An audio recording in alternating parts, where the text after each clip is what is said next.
Welcome to the Old World Fanatics, your Warhammer fantasy podcast to quench your hobby thirst for all things the old world. I'm one of your hosts, Gomo, and I'm joined by Andrew and Josh, as usual. How's everyone going on episode number 50? Number 50. Anyone turning 50 years old this 50. week? No one's turning 50 apart from our podcast? My knees feel like but it. Yeah, you know I turned 45 the other week. Where did I see this? I was watching, maybe it was The Origin, which will be on one of my pictures last week, and there was some ad on like, it's your time, and it's like, over 50s living, and I was like, God, that's getting close. It looked really cool though. It was like one of those resort-based living places. The target market who's watching the football. Anyway. How's anything interesting? It was a pretty bumper week for hobby, it felt like. I don't know, there was us hobbying, there was Arcane Journals dropping. Couldn't keep up. Yeah. There was Games Workshop site breaking. FAQs just dropped out of nowhere. Yeah. I know. No fanfare. It's crazy. It really rains, doesn't it? It properly rains. Nothing, and then Yeah. Just desert and then flood. You got a game in? Got a game in last night actually with Fury. Mr. Kent Fury, the Kent Fury of Newcastle Legion fame, and one of the authors of Don't Be a Dick, and then I was Dick. Although one of our you did listen. Is it Jim? I think Jim posted that there's 2 new acronyms now on the to be added, because I don't know. Anyway, we'll get into that later. About my list. But all cool. Yep. Let's kick into it. So we're going to cover. We are going to cover some of the. Obviously, there's news to cover. I want to get Josh's take on some of this FAQ stuff. Andrew and I did a video last week on YouTube, so check that out if you haven't seen it. But I hadn't talked to Josh about it. And then we are going to do an Arcane Journal review of the dwarves with some. What did you call them? What do you call them, Andrew? The pictures? What do you call? Like dodgy pictures, but not dodgy pictures. What were you calling them? Oh, I don't remember now. Oh, it was something, but like we're obviously like bootleg or something. I don't know. Yeah, something. Yeah. So we're obviously had them supplied to us via Mountain Miniatures screen captures. Yeah. So we thought we'd run through some of the pages, just the rules, not the whole book. We can do that when we actually get the book. But I wouldn't mind chatting through that and seeing what Andrew's, being the dwarf man, what he thought of some of these rules and stuff. Oh, yeah. That's good. Cool. Okay, well, let's... It'd be nice if GW finally would acknowledge our existence and maybe give us some rules a little bit earlier than the ridiculous. Yeah. Well, actually, last week we went over 2,000 YouTube subscribers, so maybe I should send them another email. You guys are legends. Legends, that's right. Well, I'll touch on that in a minute. But before we get into that, we'll talk about Legends, which is our Patreon shout out. Right. We are making a change and people have known that, so hopefully that's okay. But before we start, we're just going to do a quick shout out to our newest patrons for the month of July this time, rather than read through the whole list. If you are listening to this on... if you're watching this on YouTube, you might also be seeing all our patrons go up the screen, if I can work out how to do that. If you're feeling generous and would love to support the show, though, to help us out, you can... help us deliver Old World Fanatics every week. You can go check out patreon.com/oldworldfanatics. Right now there's one tier, but we're introducing some new ones over the coming weeks with some additional benefits. So definitely check Patreon out. Appreciate all the support from our growing list there. But if you're on YouTube, as usual, just hit the like, subscribe, and alert buttons to help us reach as many viewers as possible. There is an interesting note, though. I did check the analytics, and we do have more return viewers than subscribers. So some people out there are not subscribed to us, if you hint. So if you are listening to this on YouTube, please hit that like, subscribe. It just helps us get reach. So it's the silly algorithm. We have to play the game. Anyway, on to this month's patrons for July. We do have 6, and I'll go in, I guess, reverse order. So our awesome Sexy, or Jim, he joined in July. Then we've got Flat World's Edge, Jay McBride, Joseph Justice, Tommy Coblin, and Liam Fallon. So thanks for joining on July. But I also will skim down and see our favourite So what I want to do is just you call are going out to skim down. I was wondering what you were going to do Yeah. with So him. I'm going to call out the months every month, but if there's other things, if you guys you do have Discord access, so share some funny stuff in there, and I'm happy to call it out. One of our patrons, who we don't know who it is, always loves to change his name. So it is currently Humdinger Codwallop. He was our 7th or 8th patron. So thanks, Humdinger, not Humdinger. God, I said that wrong. So big thank you to Humdinger Codwallop as well. That's definitely he's deserving of a shout out every episode. Well, so either you got to join in last month, or you got to change your name every week to get every week. Yeah. You can unsubscribe and subscribe back every month, and I'll end up calling you out.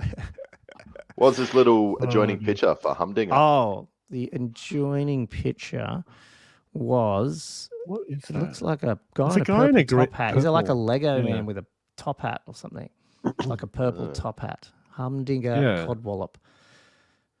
Purple suit. Looking a little bit perplexed by something going on off camera. Ooh. Yeah, I'm not really good with jokes. That's probably something, and I'm just like, I don't quite get it. Yeah. So one day we will meet this person. We probably know them. It's probably one of you guys. It's Josh. I'm pretty sure it's Josh. Yeah, it's Josh. It's not me. Josh's alter ego. I don't think I come up with such ridiculous names every week. Sure. But I did bring this up at the beginning of the show. Just we'll kick into it now, and I just need to give you guys a big thank you. I've just got to play. It's our 50th, and I did a little video. It's just a fun. It's not really a video, but so I want to just celebrate. Here, no, it's just some music. Okay, here we go. 50 episodes. Really exciting stuff. It's like a Lego movie.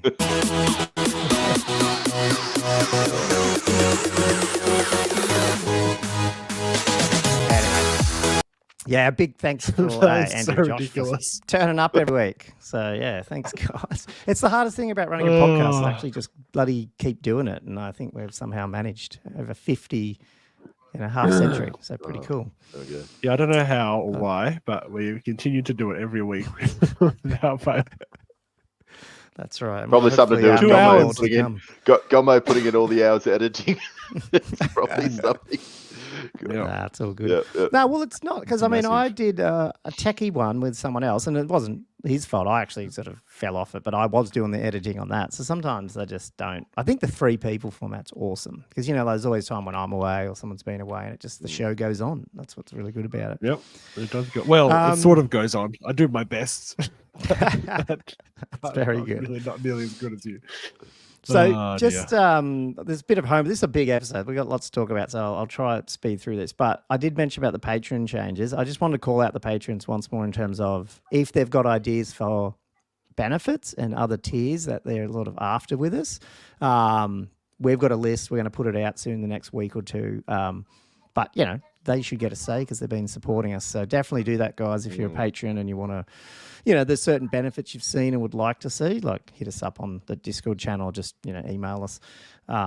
Definitely we will take that into account. So anyway, let's get on. We had a bunch of stuff. We had the Dwarf pre-orders on Saturday. Did you guys get anything? Yeah. Josh probably didn't because he's not. I did not. Yeah. I did not. Makes sense. Yeah. Yeah. I didn't get as much as Gommo, Delicious. but Gommo's just shamed me. I didn't get I much, was though. surprised about how His much stuff 3D you printing, did his buy, 3D yeah. printing everything, and he still buys all this stuff. It's just, Well, no, I bought the dice, the book, but I did buy the king thing, like the shield bearer, because I don't mind the look of him. I tried getting that, and I got denied because they didn't have any what? left. But then on their hang on. website, Where did I they get had that some. one from? So, Which one did you go through? I rang up. I actually rang them up because I did an order, a pre-order. Oh, that's right. Which was them writing it down on a sticky note and putting this it on was their Frontline computer Hobbies, screen. hey? Yeah, Am I Frontline. allowed to say that? Oh, well, I just Yeah. said it. But, and they lost my pre-order because it wasn't actually there. So there you go. It's pretty disappointed. So then I reordered it, and then I spoke to old mate, and he said they don't have any King on Shield Bearers, but their website said they do. And well, what the hell's going on? So anyway, I just got the Arcane Journal for the moment, and I'll get the King later, and a fleet of gyrocopters later. Yeah, that's right. Well, that's going to be one of our tiers. So yeah, Yeah. Andrew gyrocopter fun. Gyrocopter fun. Yep. Yeah, no, I don't really need to buy any dwarves. It's just I did like that guy, and I'm not really sold on. I guess I'm not as sold on the Highlander version of that, so that's why I just went. I might try that one, but I did actually try the Ungram, but I couldn't get that one. Yeah, he's pretty That cool. was sold out. I got the other You had to go Ungram through parts, G-Dub. Yeah. Yeah. But then I thought down the track he'll come back out, not in a rush. But the funny thing, what I did is I bought all three through Gap Games and it was cheap. And then I paid with PayPal and then I must have just walked off and it went back to the store, but I had to like complete my order and I didn't. And it wasn't until like that afternoon I went back to my computer and I'm like, why is there 3 things still in my cart in Gap Games? And I'm like, fuck's sake. And then I tried to order it, went, no, all out of stock. I spent Oh, damn. So I think the dice, were still in stock. So I bought the dice. And the only reason I bought the dice because the Tomb King dice are excellent. I don't know what it is. In terms of how high you roll on them, you just keep rolling 6s. Yeah, well, sometimes. I was last night, but not all the time. No, they're just, they've got this real matte, stony type finish. And I think the dwarf one will be very similar. So I just like that. Right. And I like having thin dice with my armies. Because you were pretty dubious about the color scheme the other week. You were like, you wasn't sure That's how what I thought. the Yellow. orange with the pips coming out. Yeah, with the color pips. Yeah, we'll see. So gold, but yeah, I didn't buy the gold orc stone. dice and stuff. I didn't like them. It's I'm pretty picky still with the dice. Mm. But anyway, I got that, the journal, and yeah, that guy. So I didn't get that much, considering. But yes, the rest of the army will be printed, so don't need any more gyrocopters. I'll just print them. Yeah. Fair enough. Cool. Okay. Do we want to go through the dwarf? We had 2 articles as well. I don't know. Did you guys think anything? Did you see anything interesting on those ones worth talking about? If we're going through the book, because one of the is basically because now we've got the bootleg version of Mountain Miniatures. It sort of kind of circumvents that. Like it's just it would have been. It was just a teaser at some of the rules and some of the units sort of things. So. Oh, you mean which one was that one? You mean the article with them talking about it, or the law?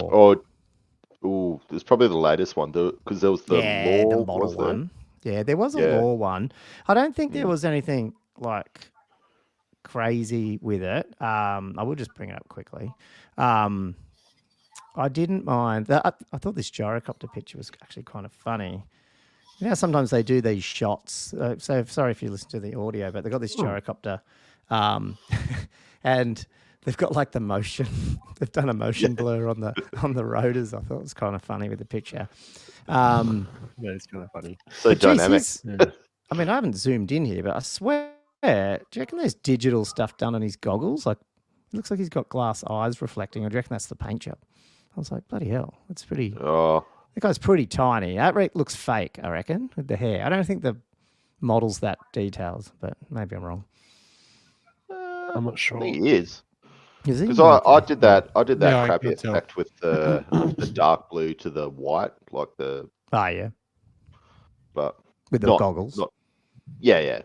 Not in a really good way, but just my slap hazard way. But it does look quite nice, and it kind of it does look a bit CGI. The whole thing. Just because they did that the motion blur. I was like, what else have they Yeah. added on this picture? Got an updated map, which I haven't gone into in detail, but it is kind of interesting. I do like. So there's the things that stuck out here to me was again talking a little bit about like the time being like a time of hope, and like it's actually like the dwarves are like rebuilding, sort of. Rebuilding and trying to take the strongholds and actually trying to sort the Empire's shit out for them because they want the Empire to be actually not fighting amongst themselves. So I do like once this is all out, it will be interesting. I think in our heads we almost have to get around realizing we are playing in a different almost narrative. You know what I mean? Like it's not like this whole minute to midnight type thing that it's been for ages. Even though down the track, the war of the chaos, what's it called? The Storm of Chaos, whatever it will come. Not Storm of Chaos, the Great War against Chaos. Great War. Yeah, Great War. But yeah, it is a different time. And I think the more books come out, the more they'll try and push that a little bit, you know, and then obviously use that to build different figures and stuff. It's almost like the dwarves are more, and that's why they've got that what's it called? The exhibition? No, what's it called? The exploratory or whatever it's called. What's the Army of Infamy? The for the guild for the what's that one called? Like my brain's the dead expedition. now. Expeditionary one, yeah. Like they're going out, they're trying all these new things. And then they're also, I know this is like retro trying to, you know, fit square pegs into round holes, but the fact that they're talking about like the grudge thrower and saying like, where is it that he, because what's his name's not alive at the moment. What's his name? Malixon. What's his name? Yeah. I'll see if I can find it here again. Grudge. Something like that. Yeah. Yeah, he's not alive, but he actually stole it. I think, is it in this article? Yeah. Or is it? Oh, no, sorry. It could be in the. Or he like found the blueprints or something. Like and so he didn't actually make it. Like it's been around way before then, but he's just like takes and loves to take credit for it. So this whole model that's come out is actually, you know, they're sort of rewriting some of that history so they can sell the model, I guess. But it is quite funny. Yeah, no, it is. I think it's in the other. It is in the other one, but that's was there anything else in this one, Andrew? Like the lore that you took in? Not really. Not really. It's just, it's kind of good. Like it sort of like just explains like where they're at, like with the characters. Just sort of like sets the scene, obviously. Yeah. But this is the bit when you come down here where they talk about he struck upon the blueprints. It's actually already so Malachi, Machias, and that's funny. Anyway, they've come up with some interesting ways to fit all this stuff in the lore, which is kind of funny. Cool. And I'm still coughing, sorry. Anyway, so check that out. If you haven't seen the Old World Almanac articles, check it out. But I'm assuming if you're listening to this, you already have. I'll just pull that down. What'd you guys get up for hobby? Ooh. I did a little bit. Okay. Do you want to go? Do you want to go? Do I want to? All right. So I'm just prepping for Castle Assault. So basically, from last week when we were talking, I think it was Sexy Jim's come back, sort of answered that question about what people thought. He just put in another list, which I thought was pretty good as well. That was taking away one of the Terragaius and basically throwing my Necromancer onto the Mortis engine and then buffing up the Blood Knight unit, which I can see there's definitely like giving the Blood Knight unit a bit more punch. And then it was swapping over my White Lord or King, or whichever one it is, to Vampire for the Blood Knight unit, BSB. And I'm like, oh yeah, that's a pretty good upgrade as well. Yeah. But so you went with that one for no, I didn't. I just thought what people thought, and I was sort of like what he did. The only other thing he did as well to stretch the points was he took my Ogre Blade off the Ghoul King. Yeah. I really just wanted to keep that on there because the Ghoul King doesn't have much of a save. So if he's in a prolonged combat, he's in a hell of a lot of trouble. So he needs more offensive oomph. So I kept that on. But the one thing I did do, looking at from Sexy's sort of advice, was I basically thought it was a good idea to swap the White King or Lord, whoever, the BSB, out for a Vampire because it's just going to give me more punch. And I also put the Dragonhof banner on because that actually gives the Vampire an extra +1 to its regen save as well, not to mention the whole unit. So I was like, oh yeah, well the Vampire's not going to be as squishy. So yeah, I ended up doing that. But then the problem was, well, I don't have a BSB. So now I've had to put together, as you guys will see, I'll throw this. Trying to work that out. There was like bits everywhere. Yeah. Just throwing a heap of models, was it, to make one? Is that what you were doing? Basically. I haven't got that picture, but I'll show you what I've come up with. So, cool. Just let me know. Is this on? Yep. Yeah. On screen. So I showed you this the other day. So basically, I had in my bits box, I just got all this random stuff. I had like half a Terrorgeist and half a zombie dragon. It's the same model, but I didn't quite have the bits for each. And unfortunately, I didn't have any legs at all. So as you can imagine, legs are quite important for a dragon. Wow. So I was trying to work out what to do.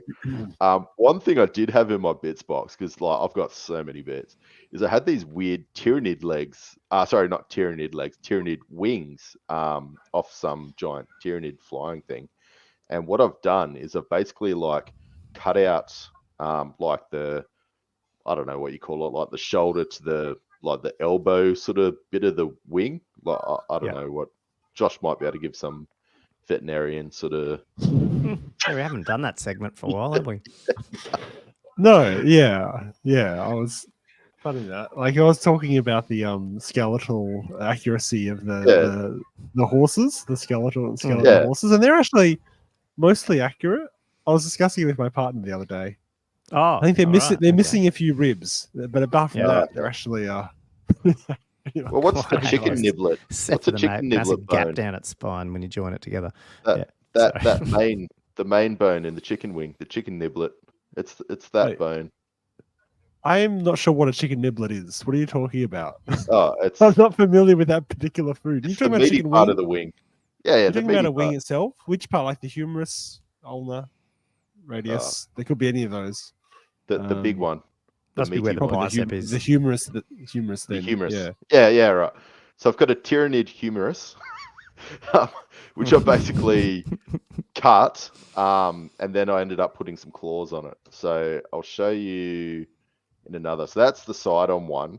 And he wasn't going to stand up very well. So I thought I'm going to have him climbing a structure. So it kind of hides it a bit, like hides his legs a bit. Because they kind of do look like wings, but they don't, because it's obviously the humerus part. So I got the this is off the throne for the flesh eater courts. There's like some throne. It's got like a throne on a building. So basically, without the throne, this is just the building it comes on. So I thought it fit quite nicely with the aesthetic. And that's the back. So you can see the legs. And they didn't quite fit because they didn't have joints. So I pilfered. There's like another bit off the Terrorgeist, like those little hairy bits you can see in the joints. So he's basically got little wings on his legs as well. Yeah, but it's kind of like thinking like, his legs are kind of got these like little stringy wing bits just to, it's like his tail plane, just to help him maneuver when he's flying. I thought it turned out all right. So that's my Terrorgeist, my other Terrorgeist. So I'll be using him. And then this guy, this is, like I was talking about, sacrilege. So I love this model, but I never want to use it as chaos. This is the Harbinger of Decay, I think. So it's like the Nurgle Chaos Warrior Lord guy, and he had like a big scythe. So anyway, I always thought he looked on really that horse cool. thing. Is that what you're talking? I think I know the one you're talking about. Yeah. So you'll see that in a sec. So basically what I've done is I've chopped off all his little Nurgly signs. So Papa Nurgle's probably going to hunt me down for obviously desecrating his Josh down, so you're due. It's sacred. So anyway, I've thrown a vampire head on. That is also from the Terrorgeist kit. That's him side on. He's actually the problem is because he's primed, it looks a bit funny, but he's actually quite heavily armored. The only thing I don't like is like two things. Is he's kind of leaning back a bit in this weird little pose, which you can't fix. And the other thing is like, a vampire steed is quite sprightly and fast, like a nightmare. This just looks like this lethargic. Decrepit. This horse is it's seen better days. And you got this big old vampire on the top. It's like, it just doesn't quite. Anyway, I just want to know what people think. But this is with the banner that I put on top. Right. So that looks okay. So we'll see. And I've got a sword and a shield that's going to go on his back like a proper vampire shield, because that's out of the von Carstein kit. Basically, I was going to use Manfred von Carstein, which is a pretty cool model as the BSB, but as anybody would know, the scale is huge, and even on the larger bases, he's just a chunky boy, so he's going to be really hard to rank up. But yeah, that's my hobby. That's cool. Yeah, and you've got so you've got to do. And is that the only guys you actually have to do now, though? Painting? Are you still doing those two and the bats? Abyssal Terror. Oh, and the bats as well. Oh, yeah. Sorry, I've got I'm doing the Abyssal Terror as well, but that is layered. So worst comes to worst, I could take him with one layer paint, and he's going to look not terrible, like it's in not primed. So I'm going to put everything down in layers. So I'll try and do like layers on every single model I've got, so at least they kind of fit the part. Yeah, cool. Okay. Yeah, nice. Cool. Who's next? Okay, that's 3 weeks left anyway, isn't it, Waltham? That's just slightly less, is it? Oh, it's creeping. It is creeping. Yeah, it's God, it is, isn't it? Yeah, so I want to hear about Josh it's under here, 3. What? How's your painting going for Castle? Oh, I still haven't painted anything. I haven't touched a paintbrush in like 3 or 4 weeks. It's all typing. Before gathering darkness. Keyboard's like yeah. Keyboard It's all just been typing stuff, guys. Like actually, because I've just been entirely focused on getting this campaign document released. So I worked really hard last week on trying to tidy up the last bits of it, get it all formatted so I could sort of push it out. So I posted it on the Patreon Discord. For those that are on there. I got some helpful feedback from there, and then I posted it on another little group that has got some other players, and it's been helpful just for other people, some other eyes to look at it and give a bit of feedback about stuff that might be unclear or stuff that I think might need to be tweaked slightly, which is very helpful.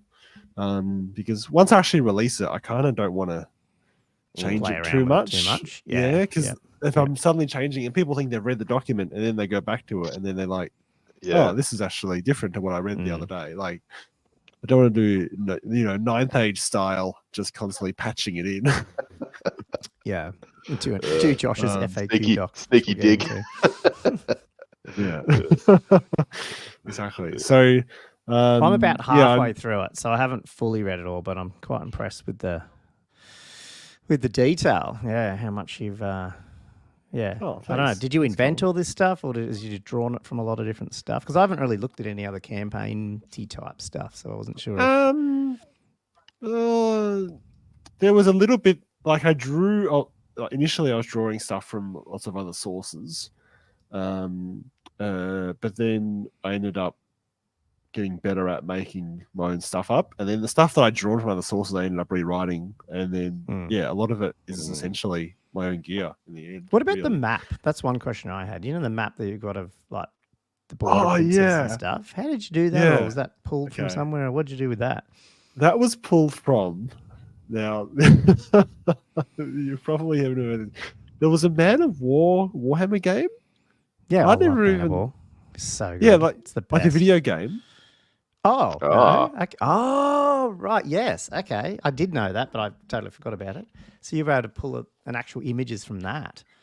So I didn't. I just found on the internet like screen caps of them. And the thing is, I'll throw it up. So this is the map I used.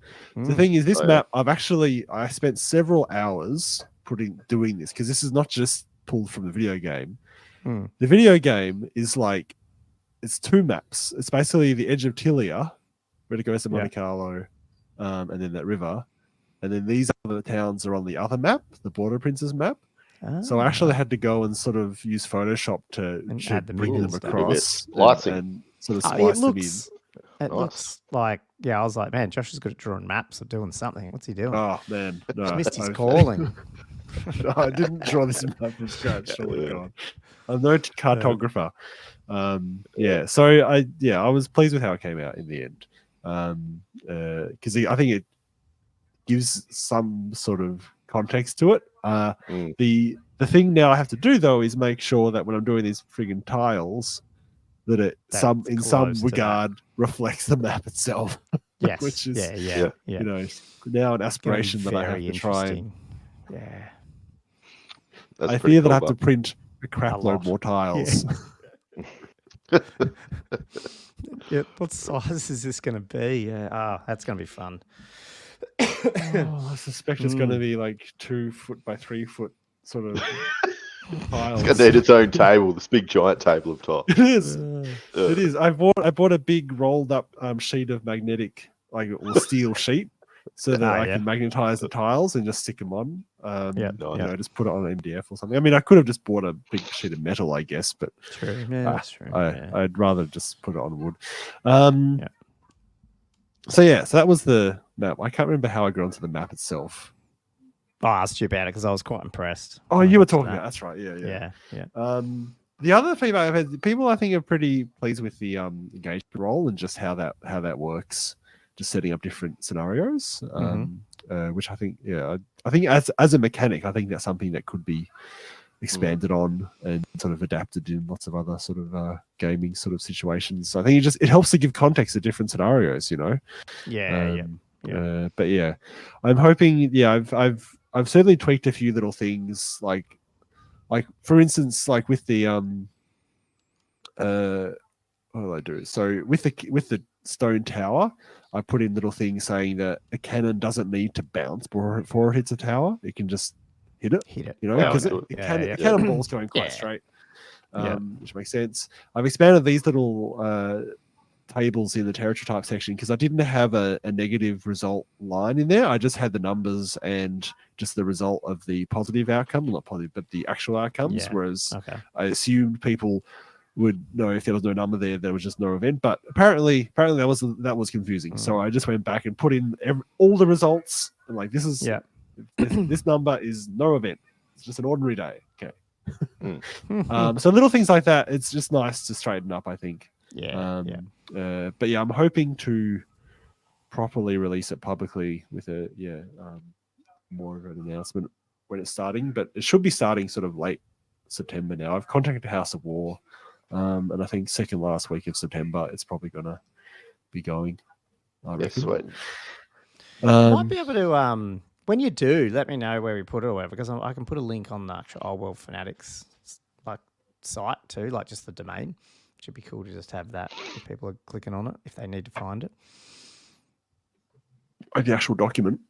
Well, not the document, but like the link to the. If you're going to host the campaign or something, aren't you? Yeah. The actual campaign. Oh no, the doc, like. Oh, the doc. Yeah. Doc, yeah. But I won't upload it to our website, but just the link. It'll have like just a link. Actual website. Yeah. If you want to put that up there, that'd be fine.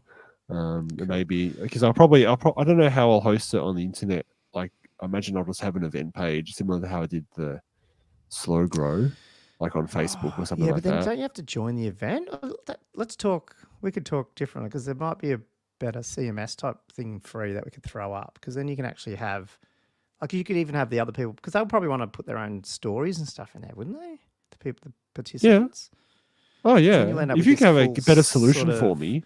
And then anyone around that'd be much better. Can look at it. It'd be pretty cool. Yeah. Look at you guys go.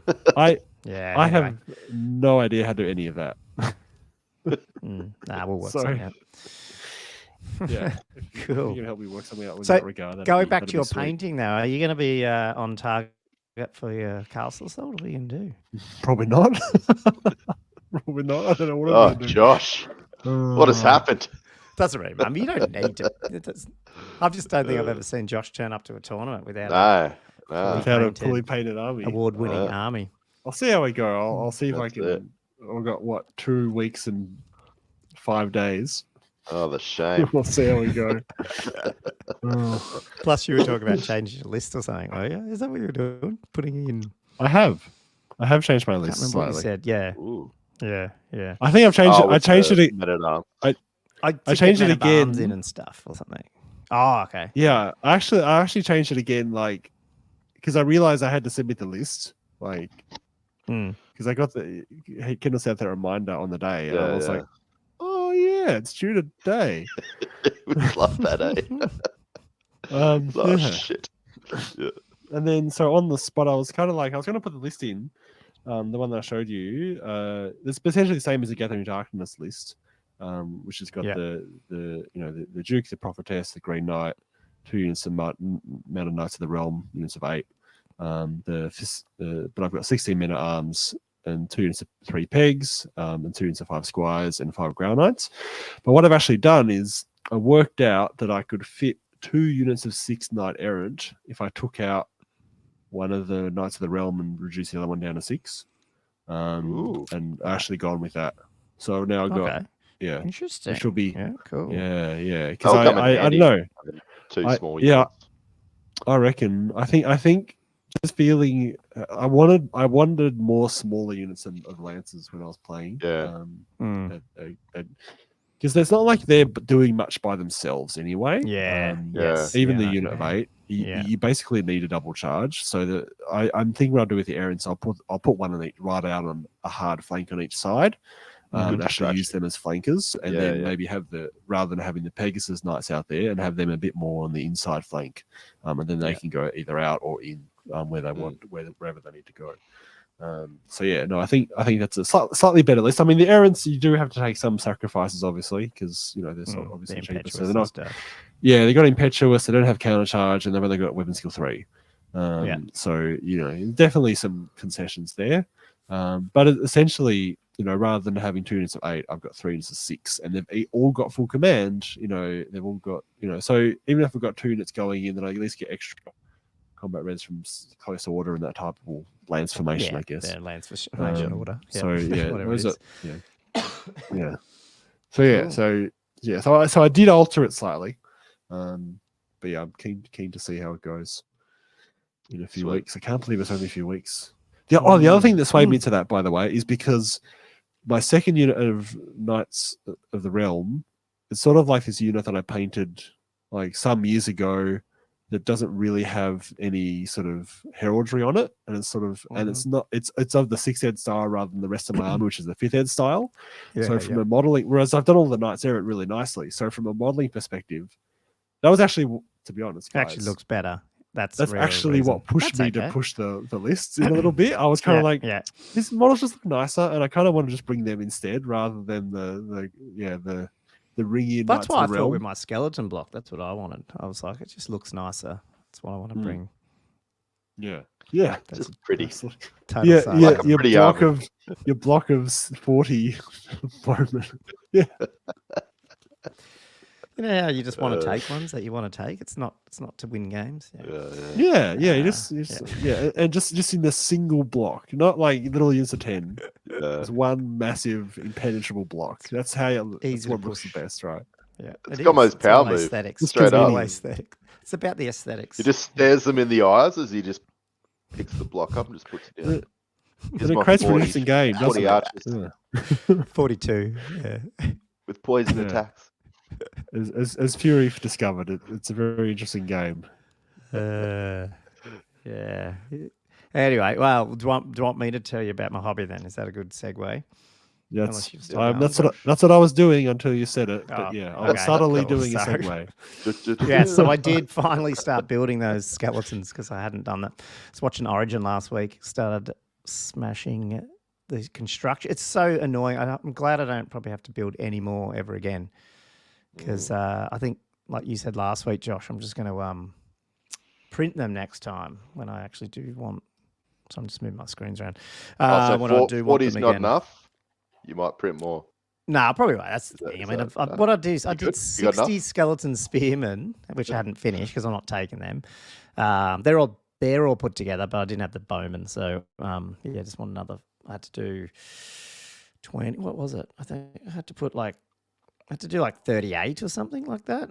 Because I got a unit of 8 skirmishing archers, and then I got 42 you got the skirmishers too in a block, and I needed 4 horse archers, extra ones. But I started putting some together. You can see over here on the left, but then I realized I didn't need it. I already had 5 unpainted, already built and primed, just not painted. So I'm just going to use them instead.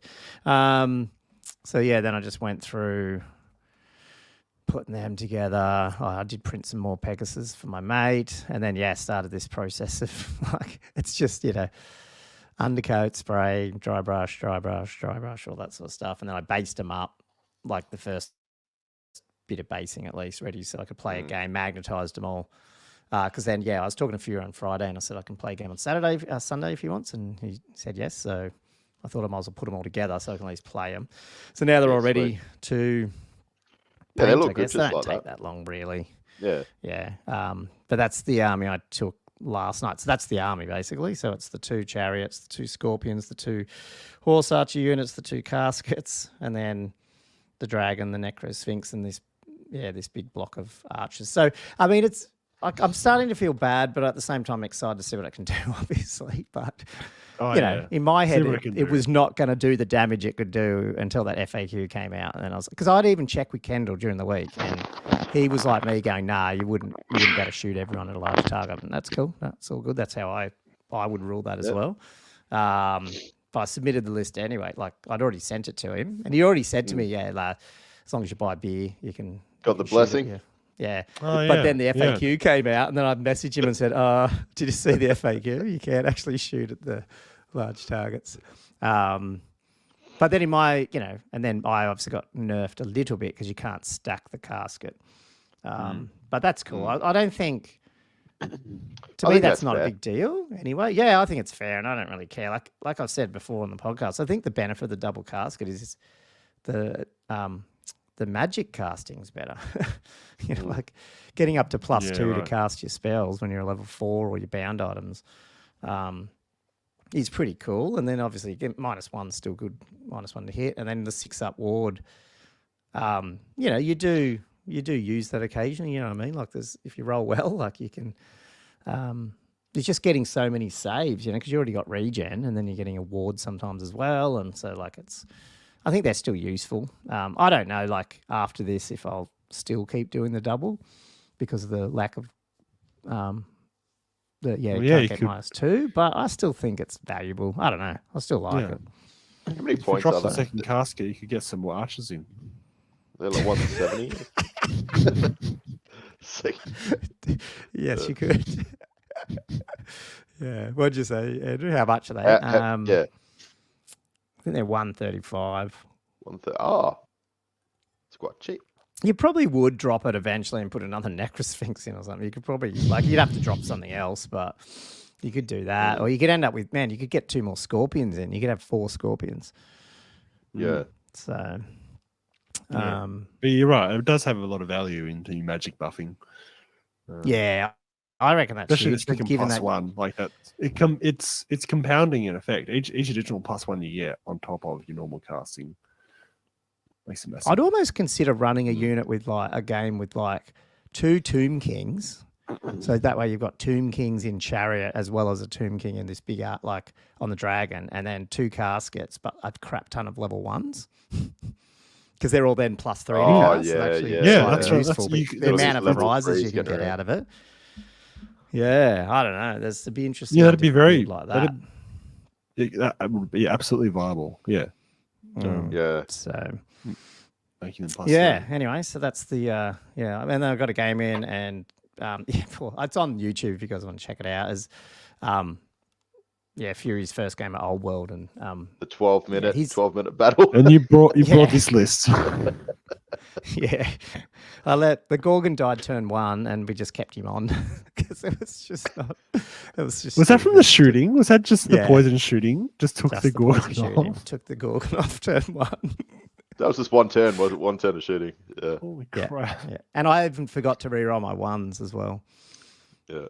Because I got the spell up for re-rolling 1s, and I forgot about it. But he still died. And you still died anyway. Was it to the wound, or was there some overkill there? Yeah, pretty much to the wound. I got 6 through, I think. Yeah. Okay. I think he's got 6 wounds, 6 or 7. I can't remember what it was. Yeah. He's got a 6-up save or something. No, he's got. I think it's slightly more than that. I can't. Oh, he's got a regen. He's got a 6-up or a 5-up regen. Maybe it's 6-up regen, 5-up save, something like that. Yeah. I can't remember that. And hopefully Fury played it right because I wasn't I don't know too much, so I hope he took the right saves. But Yeah, and then he eventually died again. Actually, my Scorpion got him with a Monster Slayer, which I haven't actually done a Monster Slayer yet, so that was good to at least get one in. Yeah. But the Shaggoth died from the shooting as well, from the block, the Archer block. So yeah, because he's large target as well. Wow. So, but outside of the shooting bit, the thing that was cool, and this is why I'm on the block, was his Doombull unit got into that unit, and so like started to tear it apart. But my Hierophant and my other guy was right behind it, so I didn't even have to give ground because my guys were like right up against my unit. And then you just double a rising. Yeah. So I think at one point I only had like 6 skeletons dead because I just kept bringing them back. What I did find, and this is where I would like another level 1. It's almost like you want your champion and a level 1 in there. I did have my level 1 in there, but I moved him out. But I was like, maybe I should have left him in because the level 1's good for Plague of Rust and all that. But once you're in combat, you might as well just treat him as a champ and let him die because then you can keep your Herald alive. You've got your champ and another character, and you can always bring your champ back on your turn, but you can't do it on their turn. So you sort of need one more character in there to take the champion. To take the challenge, and he'll probably die. But then you can bring the champion back again, and then challenge out his guy. So you've got more volume of attacks back, and because they're poison, you can slowly peg away at something. You know, not a lot. I mean, let's be honest, they're just skeletons. They're not doing a whole lot, but. So if he takes a rank or 2 off and pushes you back, then when you rise, you can go wider? Oh, I don't think that. I don't know. I played at that if you can't fit him in, you can't fit him in. Okay. Because that happened sort of like my 2 wizards were on either end and I couldn't really add to finish the rank, so I just didn't. Okay. Yeah, I don't know what the rule is. I'm pretty sure. No, you wouldn't be able to go wider. I think you just add them to the back, I think. Yeah, okay. And if something's in the wouldn't do it. I think that's dodgy. You just otherwise, yeah, okay. Isn't it? Yeah, fair enough. I don't know. Yeah. Yeah. Yeah, I'm not anyway, sure. So that's, I've never. Yeah. I don't know. Now I'm feeling a bit guilty about this block of archers. No, I think you're right. Like you can. I mean, we could all my up until yeah. Is my internet slow or is yours slow? Because that seemed to be a bit out of whack. That'll be mine. Oh, okay. I think. Cool. Anyway, yeah. So I think that was it for pictures. I just had some pictures from the game, but check it out on YouTube if you guys want. But other than that, that was hobby. Do you want to? So, Josh, you read the FAQs, did you? Did you check that out? Because Andrew and I had already done a review of the FAQs. Yep. I'm just going to bring it up here. Hang on. But I was wanting to see if there's anything that, if you had looked at them, did you, was there anything that stuck out for you? Okay, so let me just find my screen again. I keep hitting invite instead of present on this system. I don't know why I do that. Where are we? Entire screen. Sorry about this, people. Should have had this prepped. Cool. Let me just jump to this one. Which one? Right over there. The actual errata. So yeah, we've gone. Josh and Andrew and I went through all the reds and the blues. But yeah, I didn't want to go through it all again. But I mean, obviously, you haven't had a chance to pipe in. So, out of the rulebook one, what sort of hit you with it, or what do you like that they? Oh, I mean, there's some nice clarifications there. Like, I like that they have made fly like a separate, clear fly movement characteristic, I suppose, rather than just being, that was confusing, whether it was just fly but with your movement characteristic.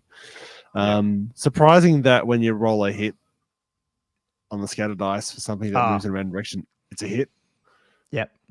Like, what on earth? It's going to actually, I hadn't thought of too much about it until I saw more people talking about it, that it's sort of, these fanatics have had a fair bit of nerfing done because it's a 1 in 3 chance that they don't move, technically. Yeah, which for me doesn't make sense. Like, for me, the hit roll is always about aiming something at something, like, a stone thrower, and you roll in the hit to see if it hits something.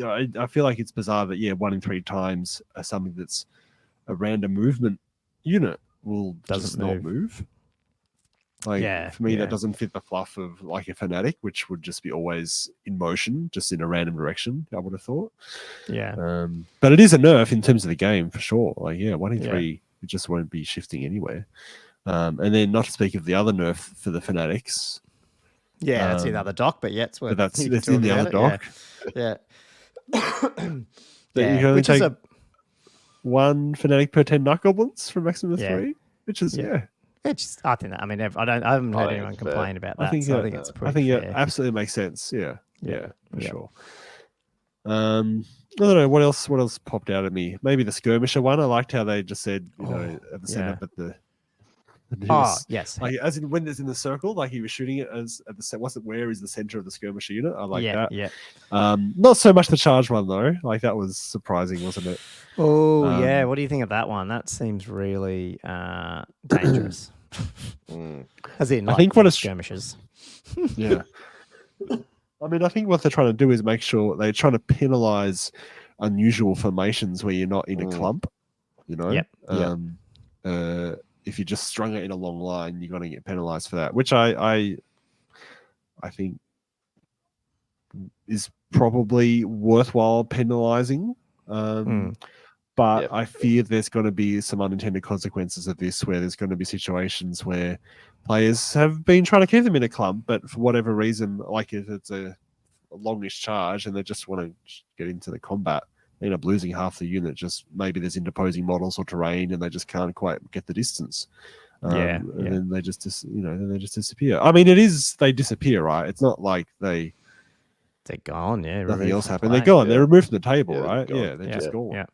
That's removed from play as casualties. So as casualties. Yeah, so it's quite kind of funny too. If not that I don't think I see this a lot because there's probably no real need. But if you joined a character to a skirmisher unit like that, and then someone charged you in the other side, and that character couldn't make it in, I mean, I'd imagine he gets removed as well. From play. I don't know. Yeah. Funny. What was the other one? The 2 characters engaging in challenge one in the challenge section. So at the end of the round, the losing unit might fall back in good order or give ground. And if the enemy pursues or follows up, does the challenge continue? So that's interesting because that's a definition. That's on page 6. Yeah, sorry. That's a definition that says that it is an ongoing combat, right? Like even if they fall back in good order, it's very clear it's an ongoing combat. I mean, that's the implication, right? Like, in terms of hatred and that type of thing. Even if you're falling back in good order, it's if the combat hasn't actually finished. I just think, so am I correct in, because the way I understand this is if you're only falling back or giving ground, still all the same combat. So something that only ever happens once in a combat like, or a particular round of the combat like hatred only happens once. But you could still count of charging for fallback in good order for the, because Lancers, for example, don't say on the first round of combat, they just say, if you're charging, you get that bonus. So so I guess the definition of charging is no longer only ever the first round of combat. Charging can happen during combat, which is a weird way of thinking, but makes sense. Makes sense, I think. Now that they're starting to more clearly clarify that. They need to, rather than trying to, work it out from inference. It'd be nice if they actually defined, combat's ongoing or combat's finished and charges, can happen during combat. That'd be nice. What was the other one? Oh, was the shooting one in here? The shooting one. I just saw. You mean the large targeting one, or large target one? Where was that? Oh, that's down in. I thought I did see it. Special rules about large targets. So page 7, bottom of page 7. Yeah, there it is. Yeah, can a model and re-ranked shoot at a large target? Yes. I saw that, and to be honest, guys, I was like, I thought that was the case, and I think it's because also. It is a case in 6th ed. I think we were having this discussion just before the podcast. Actually. And I didn't realize that either. I was like, I'm pretty sure it is in 6th ed, guys. And you were like, no, it's not. But it is. It's actually in an FAQ with the 6th ed one, which is very clear. Can models behind the first rank see large targets shoot them? Yes, they can. But I guess it's a rule you forget about in 6th ed because large targets are not that crucial to the game in a way. Like I think that's the thing, because I was like, how come they're this not as isn't common. broken 6? And then you're like, hey, they're just not as much around. And you're like, yeah, they're not actually. Yeah, they're probably why. they're more special, I guess. Yeah, you see them around, but they're much more fragile anyway. They're not, unkillable things that are just going to dominate the game. So now in I'm the same confused. Way. Should I go on, like, is 8th? Was it this the case in 8th as well? Or was that not the case? And again, no one brought large targets. I can't remember. Just get cannoned off. I don't know. Yeah. They were terrible. Yeah. Well, not terrible, but yeah. I suspect it wasn't. I don't remember being able to shoot with everything. Like, to be honest, like just even the game, and I'm only going off one game, so there's probably not much to think. But like we talked in the Fury and I talked about in the battle report, it is the poison that makes something like that crazy. Because if you took the poison out, I was only probably doing, with the skeleton strength 3, you're probably only doing 1 or 2 wounds max, through saves and all that. So like it's probably not that big a deal. I do think, however, just with poison, absolutely, yeah. However, I do still think it's giving a really good buff for, like, I don't know. There's even just like, if we go into talking about the dwarves next, like, maybe with strength 4 shooting that can move and shoot and stuff, you start thinking about, okay, well maybe I will bring a big unit, because I might be able to eventually knock through some wounds with some AP and stuff. So even if it's not poison, you still might be able to do some damage from range, with units. Yeah. But So yes, I think you're right. it's the poison that does it effectively. For your regular shooting, it's just a nice little buff. That's probably not going to affect the game because how many blocks of 40 archers are you going to see really?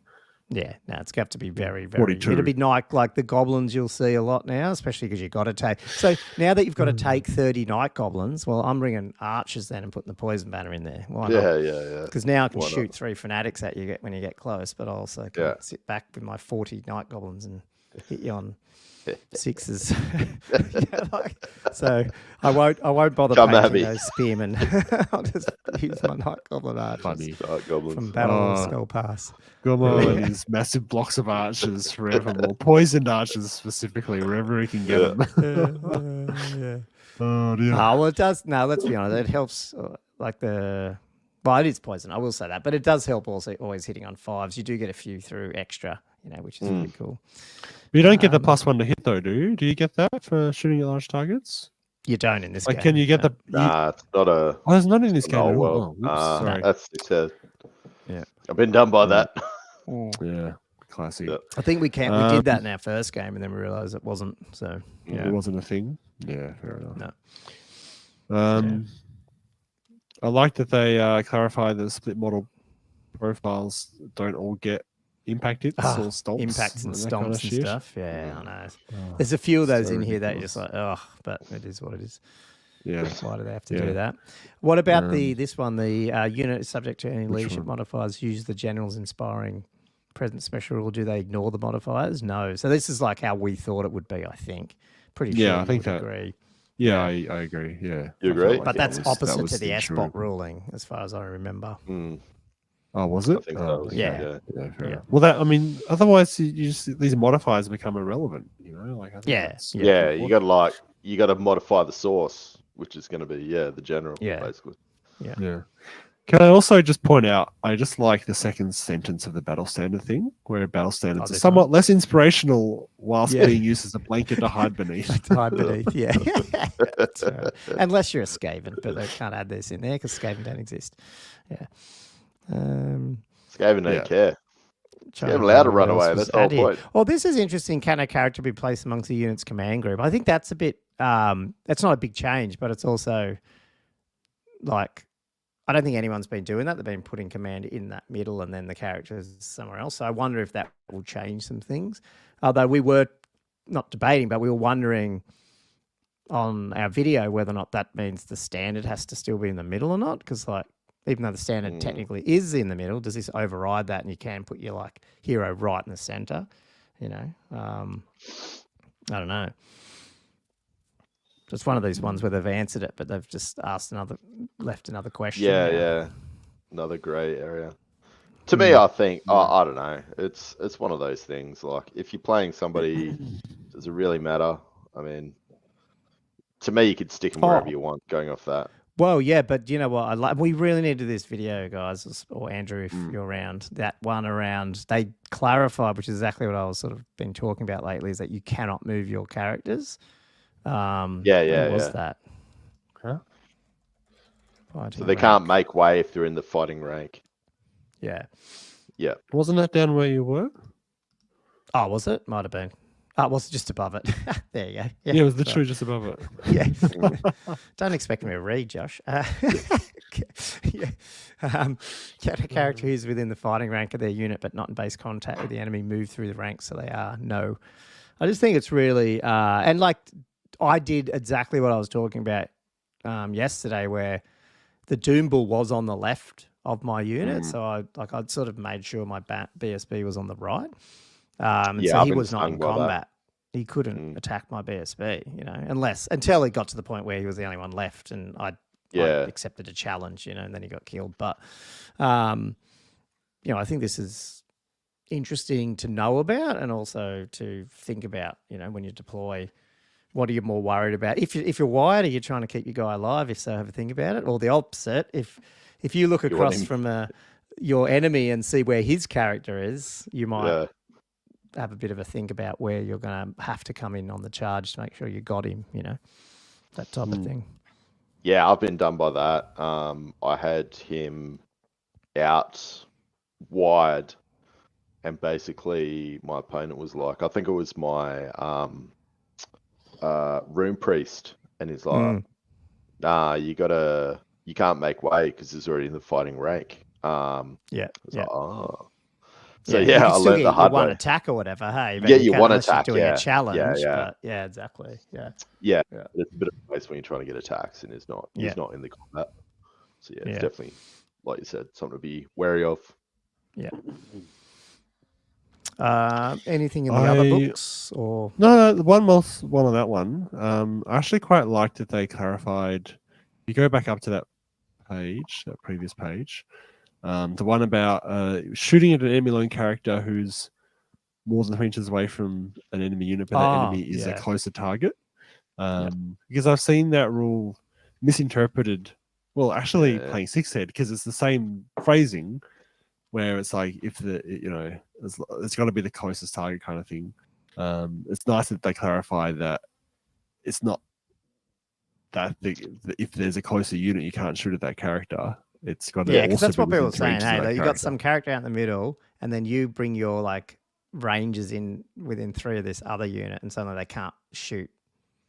I'm pointing, and no one can see. But you know what I mean. Yeah, exactly. Well, the way it was written, I can understand why people might think that, but it's good that they've clarified that. No. Yeah. No, I like that. He doesn't get any sort of benefit.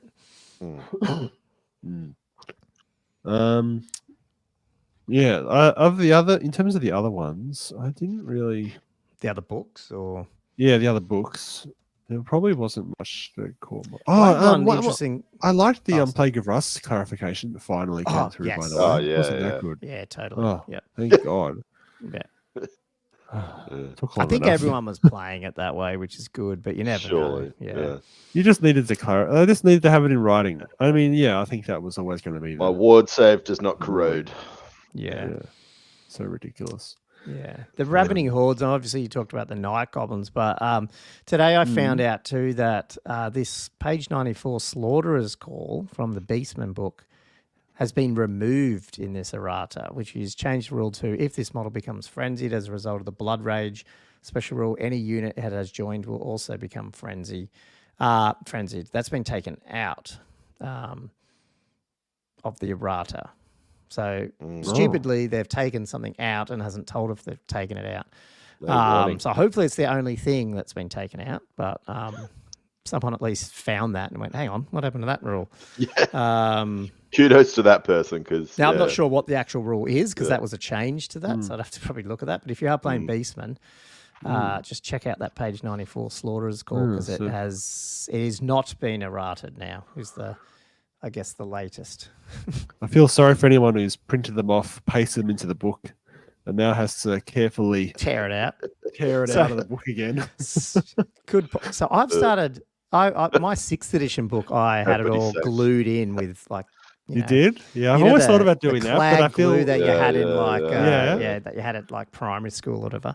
But because now I think the I saw pages your are book very at Castle Assault last year. yeah It because was they all actually done. do you remember they printed that in white? I don't know, was it in White Dwarf? No, you could print it out and it was the right size. Like It was in everything the was the right. Chronicles. Yeah, You could yeah. And cut actually it all had out and it cut scissors Yeah. icons around it with Yeah. dotted lines. Like it was Ooh. designed to Yes. be cut out. It was and designed to be pasted cut in. out and stuck right on. So I did that and glued it all, and that was great.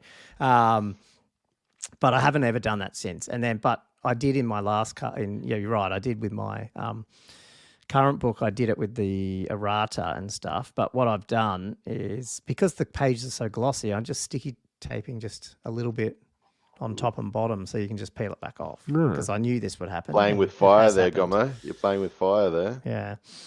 So Gonna end up with adhesive and well, I've things just getting found stuck that together. if I'm playing a game, I generally will refer, if it's not old world, app thing, the Yeah, actual app, which I will give them credit. They've even added in like little blue call outs now to say that things have been errated and stuff. So you're probably still just better using the app. It's probably more accurate.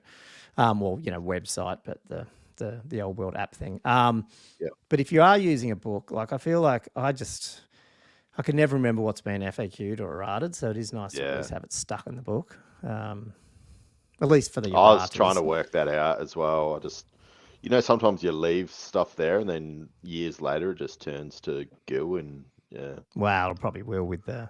But I've stuck all my little tags in my rule book too, so I can quickly get around. I plan on eventually having a if I love the game so much and I've wrecked that other book, I'll just end up getting another one and keep that as a nice one or something. Yeah. But I don't know.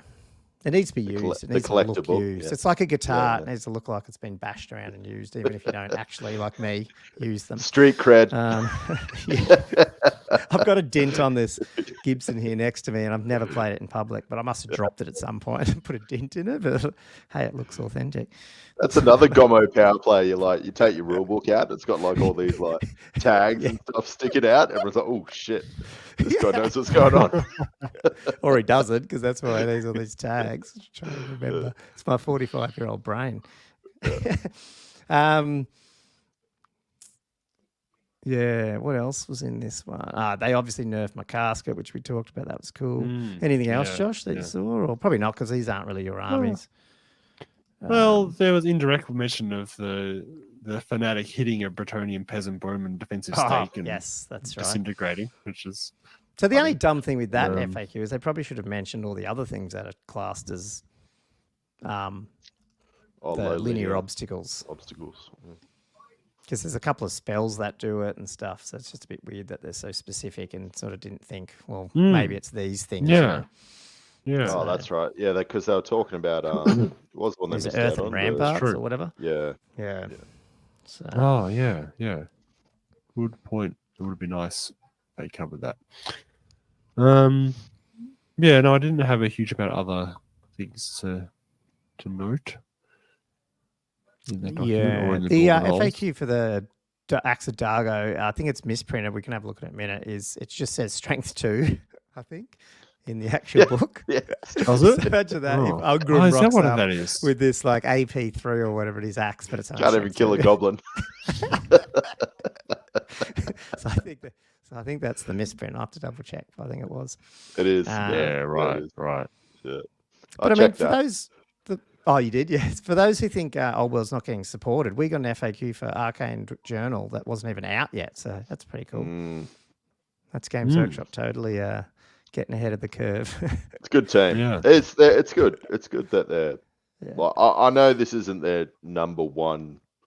Their number Game. one boy. Yeah. But I would think imagine they're if the doing Old quite World crew could just do their own thing, I think we'd be getting a lot of stuff. That's the thing. Oh, yeah. Do you think the timing of this FAQ was principally because of that misprint? Like, if they didn't, maybe if they didn't have to correct that misprint, would they have bothered to release the rest of them like right now, or was it just they've got to release this up? I'm putting a Let's just release them tinfoil all hat together on anyway. here, right? Now, Yeah, that, go I for it. reckon you're true. I reckon that's 100% true. But I reckon JTY knows that. So then he deliberately put in the misprint so we can get an FAQ out. So Wow, that's next how level. much That's next level. internal politics they've got to figure ahead. So Nah, these guys come on. they've worked out the way to get an FAQ out. They're like, we just got to put a typo in a book. Yeah, we can get it out. We can get a tick off from management. Get a tick off. Yeah. I think Kendall might have sent a sneaky little email off. Just go, mate, we got Castle Assault coming up. Assault. Yeah. You boys better fix your shit. Now, did you hear Kendall I've was told trying Gummo we to... can shoot all these archers Yeah. in multiple ranks. You need to back me up. He was asking, so I don't know if people even find this interesting talking about Castle, but Kendall was asking, who's the TO of Castle Assault, by the way, for people, if we would care if people took the Arcane Journal for dwarves, because technically it's locked. Like you wouldn't be able to take it because it's not out yet. I don't know if you saw it, but in the Facebook group or something, he was asking about it. And I think a lot of people said, because I said I don't give a crap. People can bring it if they want. Not at all. That'd be awesome. I'd love to see. That's what I said. I think I'd love to see the armies there, but I don't know what the result was, whether or not he would. Ooh. So, yeah. It's a bit hard when there's no like formal printing of it, or the best is a slightly fuzzy bootleg. PDF. Yeah, well, there will be. Everyone would have books a week before. Is that right? Because it comes out. Yeah, I think. Yeah, but you August, got to be making your lists now, right? Like you got to. Oh, exactly. Yeah, no, totally. Yeah.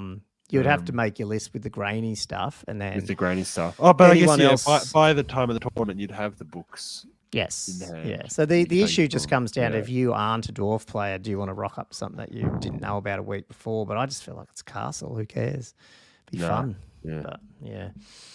Anyway, here's what it is. Yeah. Anything else before we get to the next topic? No, not or- really. Yeah. It's good to get another FAQ though. It's been good. I think. With that Wood Elf one, the blue Wood Elf one about the second forest, is yeah. that what did that used to say? Like, I think do they Andrew and I always talked get about it true now. I can't forests remember what with it was. allies within an allies?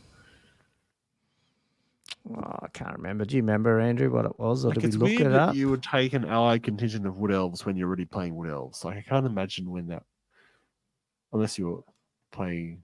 Well, they don't have any. Oh, no, allies. it's we a- didn't it's look it another up 'cause army. We didn't bring it in. It's the contingent of Wood Elves against, like, with another Okay. army. Can they? Yeah. So what it um, was, Can they use the ambush? Can a place additional?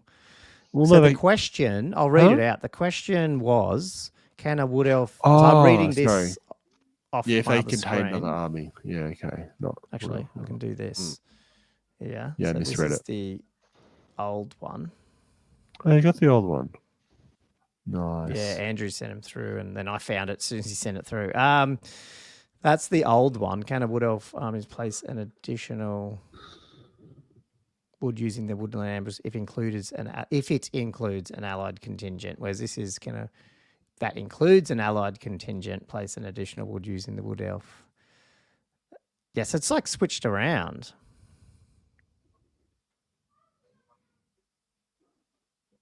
Oh no, they've switched. They've changed the wording of the question. I Which think- is really annoying, even though it's the same question. Is that right? Oh no, this is bad audio. Yeah, that's the Yeah. same. It's the same question. They've actually just taken out the last big sentence. Yeah, in order for wood elves to gain an extra wood, the army they are part of must have the woodland ambush, which only wood elf armies. They've just got rid of that. Yeah, They've just taken that out. yeah, okay. Uninteresting. Yeah, I'm Alright. not sure. Maybe it Let's was move on confusing from that. people or something. I don't know. Yeah, I'm not sure. It'd almost be better if they don't do the blues now and almost like cross it out and add a new one, but like show the cross out like they did. Well, Yeah, so like it'd they be nice to have didn't a do with the cross out, Beastman yeah. one. Do you know Cross what's the whole gone? thing out. It's Yeah. gone, and this is a new one. And then at least, like, obviously put them next to each other. And then you'd know what the hell's happening. But hey, I'm not going to criticize them too much releasing FAQs. Hey, But So- G Dub, if you're watching, some hints. Cool. So we'll just jump into the Arcane Journal now, guys. Just a quick warning, though, if you have seen our YouTube video of the Arcane Journal review with our crappy scans, which has probably come out a day before this podcast, it's the same video. So hit the timestamps on YouTube or podcast listener, and you can jump the whole Arcane Journal and get to the end, although we didn't really talk about much at the end. So We literally just feel wrapped free. up the thing at the end. Sorry. Yeah, so feel Just free. If include you that. have listened to our Arcane Journal review, you don't need to listen to the rest of this podcast. So We're thanks. not watching your player. It's fine. We won't know if you Yeah, just stop it's cool. playing I it. feel bad Oh, if I no. don't tell people that Oh, before no. we go into it. Okay, cool. Well, let's check out this journal. I'll get the screen up and we'll have a look. From grainy footage, someone's took off, what is it, Mountain Miniatures images. So no, we don't have any access like anyone else. But we decided we have to jump on the bandwagon trying to review at least the rules. Inspired we don't by, have any. yeah. Inspired by Mountain Miniatures or Guerrilla Gaming or something. I don't know. Hopefully people will still. They've probably watched the other. There's probably everyone's putting all these content producers putting all the reviews out, and they've got the books. We don't, but we thought Andrew plays dwarves. Scrounge together. I'm halfway printing a dwarf army. I wanted to see Andrew's. Well, you sent me this, so I thought let's get it up. And Josh is here. Josh hasn't done many of these YouTube vids, so it's cool. Get some feedback on that. So we are just going through the rules because that's all we have. And it's really grainy. And sorry if you're on YouTube and watching it, but I think everyone understands that not everyone has access to this stuff. So we've got two new armies of infamy, the Royal Clan and the Expeditionary Forces, which we knew about, but now we've actually got some of the rules coming through. Andrew, do you want to take us through this Royal Clan and what is it? Because this is the one we were a bit confused about when we were talking about this. Yeah. Oh, just throw me under the bus here. So yeah, the Royal Clan's basically the clan of kind of like a hold, so like your big royal sort of household setting. So they're very sort of more proper sort of dwarf army. So you can imagine the king, the lord of a large dwarven hold sort of gets his guard and goes off to war. So that's kind of the ins and outs of it. So I'll hit the special rules up. This is probably, I think, from a playing point of view, I think it's probably quite strong. I do really like this. So you like the actual Royal Clan? The rules, just the rule base, as in from a competitive setting. I think they're quite good. Cool. They're both good, but I think this one's got some really good rules to it. So did you want to? Should we go part for parts? I'll read the first. You can hit the second. Josh can hit the third. Sounds good. Yeah, sounds good. So Ancestral Fury. This is probably one of the bigger ones, but basically during a turn in which a Royal Clan army, a unit in a Royal Clan army, so it's any unit, makes a charge move of more than 3 inches or made a follow-up move, it gains +1 modifier to its strength. Yeah, so that's good. That's really good. So that's sort of like the 8th edition. They used to have that just natively. You charged and you got on the +1. charge. Yeah. Was it? Yeah. Ross, now you got like a follow-up move, which to me is... And doesn't have to be that can be a 2-inch one. If someone rolls slow, you still get it. Yeah. So to me, the charge move is the 3 inches or more, or just a follow-up move. Yeah, is good crown a follow-up as well? It's different. Yeah. Yes. So I need to read the wording on that, but I think it's following up. It's kind of like a pursuit, but I thought it was I a think follow-up. they both are, but hopefully it Yeah, is because that's really good. I think they're both follow-up. Yeah, I'm pretty sure they're both. Yeah. No, cool. Who's taking this one? Me or Josh? I think you were. Riches and heirlooms. Character models in this army may spend an additional 25 points on runes. In addition, units that are able to purchase standard runes may spend an additional 25 points on the standard runes, with the exception that the Royal Clan Warriors, which is obviously an entry in this book, already have it added in. So basically, I mean, from a narrative point of view, it's just like hey, we can bring all the expensive stuff because we're the rich kings.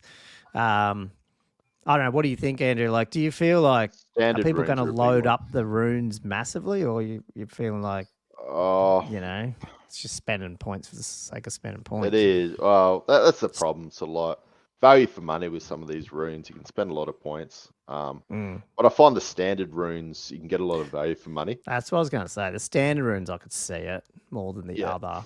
Or there's some. I think you'll find ones where you're not going to use the 25 points, but you might use 5 because you wanted 80 points of runes. You only got 75. That type of thing I can see happening. Narratively, I think it's a pretty cool thing. Like that they actually have more runes, which is kind of funny. Yep, definitely. Yep. Well, narratively, I think the last one is probably really cool as well. After deployment, but before the first turn begins, nominate a single enemy character. For one reason or another, this individual has earned themselves a place in the clan's book of grudges and must be brought to justice. All friendly models gain the hatred of that nominated enemy character, special rule. And in addition, you win a bonus of 75 victory points if the nominated character is slain, has fled the battlefield, or is fleeing when the game ends. That's cool. Really cool, isn't it? I mean, just that character is going to be feeling the effects of being in the book. Yeah, sure. Yeah. It's like this whole army hates me. Why? Yeah. And especially like depending on the army, like I think sometimes you'll pick some shitty little character that you will kill. Just for the victory points. Yeah, just for the victory points. Or other times you go, hey, I'm going to pick the big guy and I'm going to get a heap of points now, But just get heaps of hatred. I actually I think this is a meta changing thing over time until all the books are out. That some of these books, dwarves have it. Well, no, so was it definitely Tomb Kings have it in the Arcane Journal, where there's a couple of these items that give you these extra victory points, and I don't see them being used a whole lot. But I think at some point, people might cotton on to how to use them a bit better because like tournament play. Depending on the scenario, but if you're coming along and being able to chew up a few extra victory points, it's pretty, it's pretty interesting. Yeah, some of these games are really low scoring victory points, just the way the points are constructed. So, I think you're right. It can make a big difference. Yeah, agreed. They're the three rules for them. Army comp wise, obviously you need to bring a king or a thane. That's locked in. And you don't get. You do get a rune lord. It's 0-1 Anvil of Doom, all rune lord per 1,000 points. So and then just any number of rune smiths. So how is that differing from the normal one? Is it you didn't have to bring a king or thane, did you? Or you did? No. Well, you don't obviously get your engineers, and you don't obviously get access to your demon slayers and stuff. That's right. Right. It's taking that stuff out more than anything. Yeah. Okay, that makes sense. Still good, but like thanes and runesmiths, anvils, they're all good. Yeah, because they're all bloody leadership 10 anyway, aren't they? Or close to it. Thanes and I don't know about the others. But... It's quite strange because your kings are like a lord level, and obviously your rune lord. Well, that's in a separate one as well. But the only problem is I haven't seen it, but you can only take obviously one or the other for the anvil or the rune lord. Right. I'm not too sure if people would be taking both together.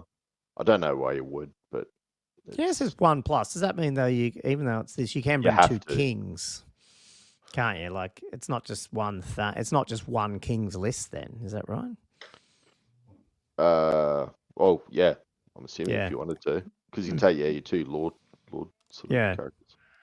Okay, cool. 1+.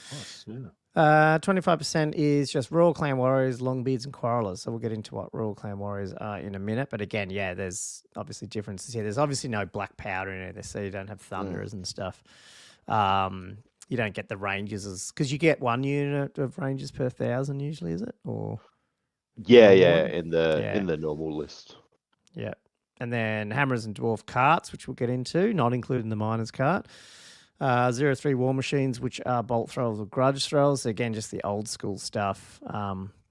25% of your armies is Rangers, Ironbreakers, Iron Drakes. It's funny, no black powder, but you get Iron Drakes. So I know technically it's not gunpowder because it's some weird ass flaming thing, but it's kind of funny. It is, and they're like the premium shooting unit. twinning shooting unit. So we'll leave that in here for you. Yeah, it's pretty funny. Obviously, you can do a battle standard bearer, but you can also do a runesmith as your battle standard bearer as well, which is interesting. That is. So you can really go like, I mean, you need a king here, but you can go quite like runish, rune lords, rune smith for your battle standard. Do you think you'd use that, man? Because sometimes I feel like you bring in a Thane like to be that BSB, but you don't really need the Thane. You might want the BSB for some runic items, but like, I don't know. And the fact that you're getting extra 25 points here, can you see you're not even bringing battle standard bearers? Because you can just put these runes on some of the normal standards anyway. Yeah, the problem you've got is just the magic dispelling. So it's like, well, your rune lord's going to be your dispeller usually, or your anvil, and then your rune smith is only a +1. So if you want to go really magic defensive light, you could just go a rune smith and maybe just throw everything else into, all your attack sort of stuff. But yeah, that's the thing. Like, I think most people take either an anvil or a rune lord for just magic defense. Yeah. I should actually touch on mercenaries too, so I skipped that, sorry. But yeah, 25% normally, but we've got 3 new entries here, which we will get through. Is the Imperial Dwarf Mercenaries, the Doom Seekers, which we definitely will cover, and the Goblin Hewer as well. 0 to 1 Goblin Hewers per 1,000. Now, there is technically a different list you can do with this, with Ungram. So I guess when we'll touch Ungram, we'll talk about that. But this is Ungram can basically bring in the Slayers, which we'll talk about. So you almost get, you basically do get 3 armies in this book, really, which is pretty cool. Right. Cool. So what I will do is let's just touch the Expeditionary Force special rules as well and check that's composition, and then we can go into like the units. We'll do the magic itemy things because they're pretty cool. Yeah. So I'll hit the marksman up. So 0 to 1 unit of Thunderers per 1,000 points. So 2 units per standard size game. May be upgraded to Expeditionary Marksman for +1 point per model. Expeditionary Marksmen do not suffer any negative to hit modifiers for moving and shooting, this is huge. That's massive. Yeah. In addition, any Dwarf Engineer may be upgraded to an Expeditionary Marksman for +10 points. Yeah, cool. I haven't. He's obviously a different guy. Does that mean? Yeah, no, it's okay. Yeah, cool, awesome. Function over form. Sorry, just on this too. Obviously, these ones are the more, I guess, younger exploratory type, experimental things are on this list. I guess is the thing. They're out to, out to explore. Make the world a name for themselves. Yeah, take back the lost holds. Function over form. When writing your must list, you must reduce the toughness characteristic of any of the following. Sorry, you may reduce the toughness characteristic of any of the following war machines by 1: cannon, organ gun, flame cannon. Any. Basically, the ones you do that, they basically lose the move or shoot special rule. So now they can move. So you can move your organ guns closer and shoot, or your flame cannons closer and still shoot. It's very interesting. I've never seen this in outside of like, I don't know, is it Chaos Dwarves or whatever that, their artillery moves around or whatever, or ogres or whatever it is. This is pretty cool. It is. So the last one, Subterranean Ambush. If your army includes a unit of miners, you may, after both sides have deployed, but before the first turn of the game begins, deploy 2 32mm round mine markers plus 1 additional marker for each additional unit of miners your army includes. These markers can be deployed anywhere on the battlefield that is not within the enemy player's deployment zone, 12 inches of another friendly mine marker, 6 inches of an enemy unit, or 3 inches of a special feature or objective marker. And when a unit of miners would arrive on the battlefield as reserves, it can be placed anywhere on the battlefield within 6 inches of a mine marker, but not within 6 inches of an enemy unit, which is kind of cool. The unit cannot charge during this turn and counts as having moved for the purpose of shooting, but can otherwise act as normal. Yeah. Kind of I like the thingy. idea. There's so many different measurements I'm going to get confused at. You'll have to look at this bloody rule every time you use it. But it comes to, I don't know, how good are miners in general? I don't even know. But they're not It makes bad. more useful than coming off from the edge of the table, which I think is what they were trying to redesign. Because that's just that can be so far away from the action. Yeah. They're kind of like a warrior with a great weapon, no shield. Okay.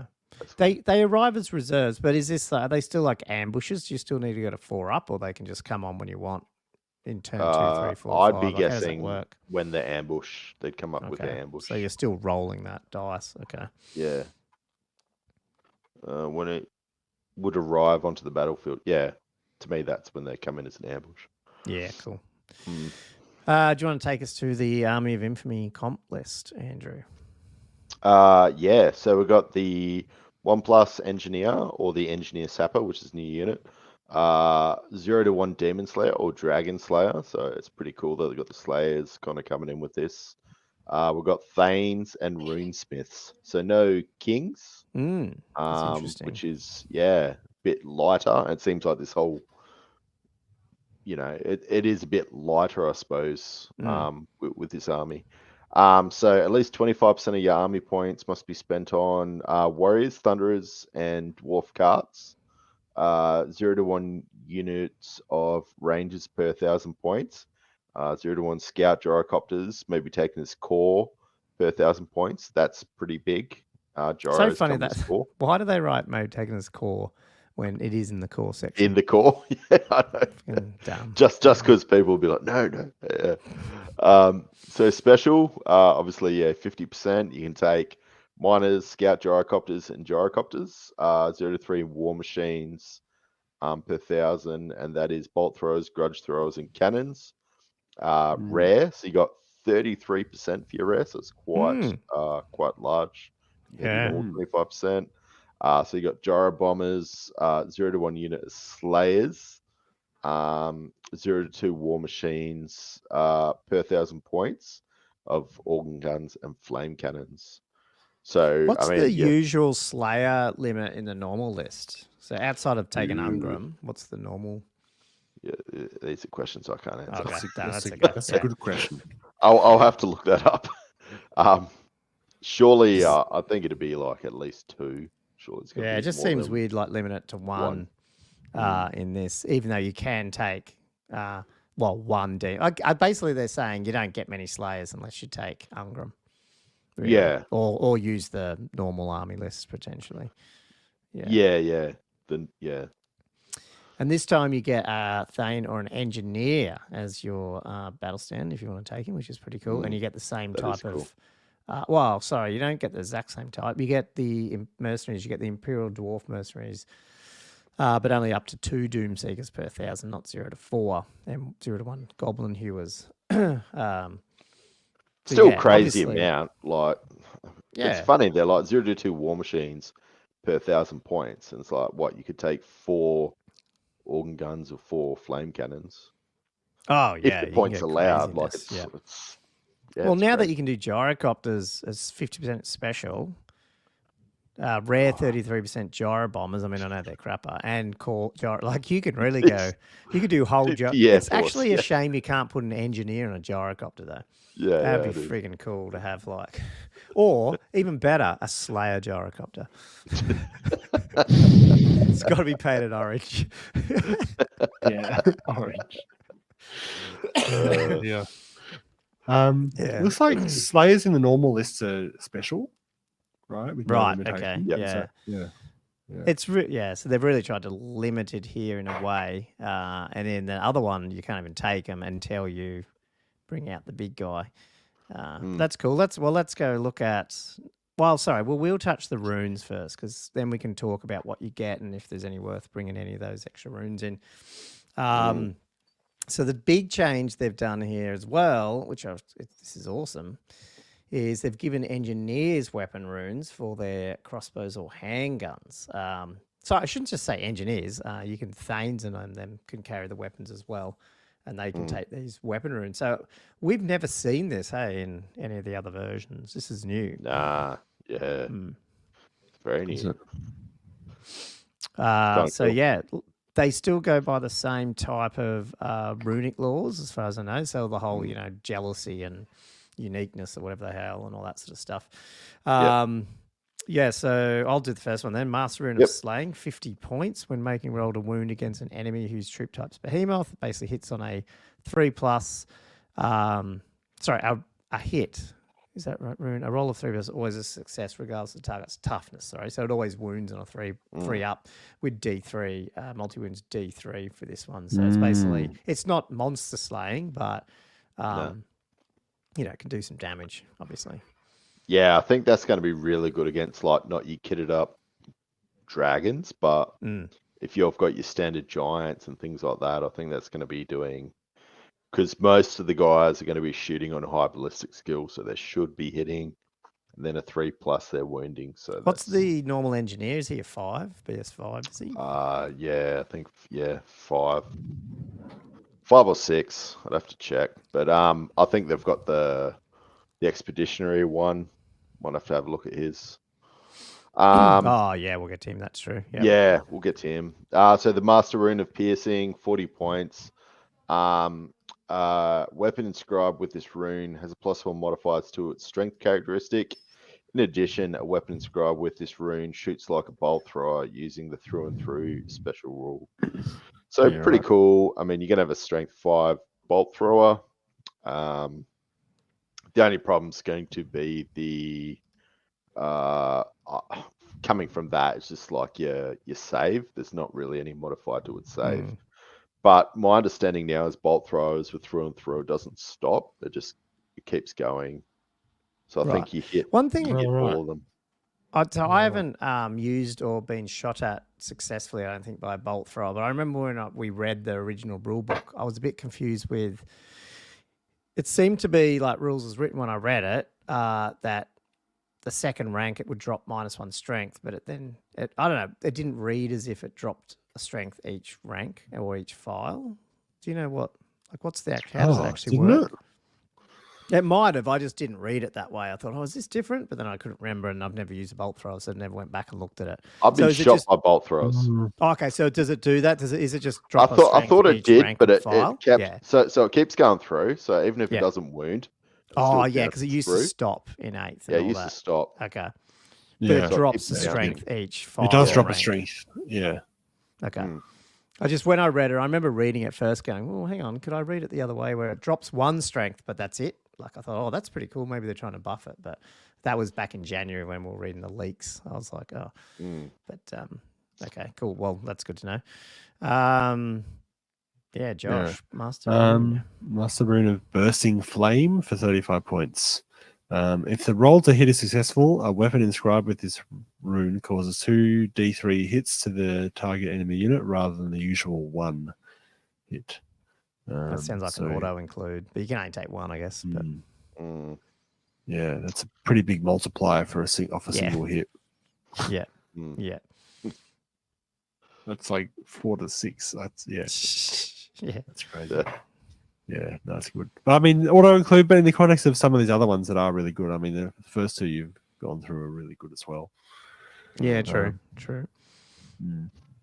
They're expensive though when you think about you adding them to just one guy and usually one shot. Yeah, that's the only thing. Yes. Yeah, you got to work out what you're shooting at, how many guys are actually gonna.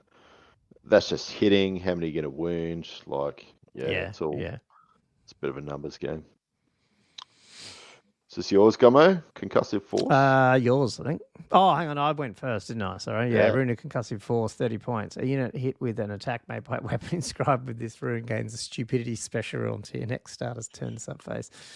So you just got to hit them, and then they get stupid. But, I mean, it's funny. I just feel like, there's not a lot. It's going to be shooting at things out on the flank, like Goblin Wolf Riders, stuff like that. But I don't know if that's a bigger deal. I don't know. I probably don't really think stupidity is that big a deal in this edition, really. No. No, you just have low enough leadership for it to make a difference. Yeah. And then they seem to have a certain amount of control over how far they move anyway. which is Well, yeah, and the only thing they can't do is charge. Really, like they can still cast spells and stuff. It's really not. I don't know. Yeah. So Runa accuracy. So this is going to be really good depending on what your shooting is in, like what weapon you're shooting. So it's 20 points. A weapon inscribed with this rune does not suffer any negative to hit modifiers. So if you can shoot something that is going to be causing quite a lot of damage, I think this is going to be really, really good if you want something to hit and guarantee it. But yeah, just as a normal handgun, maybe not, unless it's buffed up with another rune. Yeah, you'd have to join these, hey. But I mean, like something like the Master Rune of Bursting Flame, if you add it to that. Yeah. But I mean, that's getting into 55 points. I don't even know the limits here on some of these, but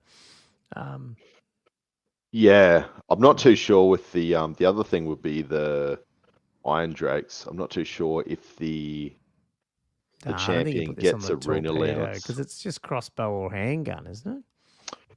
Oh yeah, sorry, it is. Yeah. Yes, correct. Which sucks because when you read the flavor text, it says inscribe runes upon handheld missile weapons such as crossbows and handguns, and then it comes down here and says only inscribed on crossbows or handguns.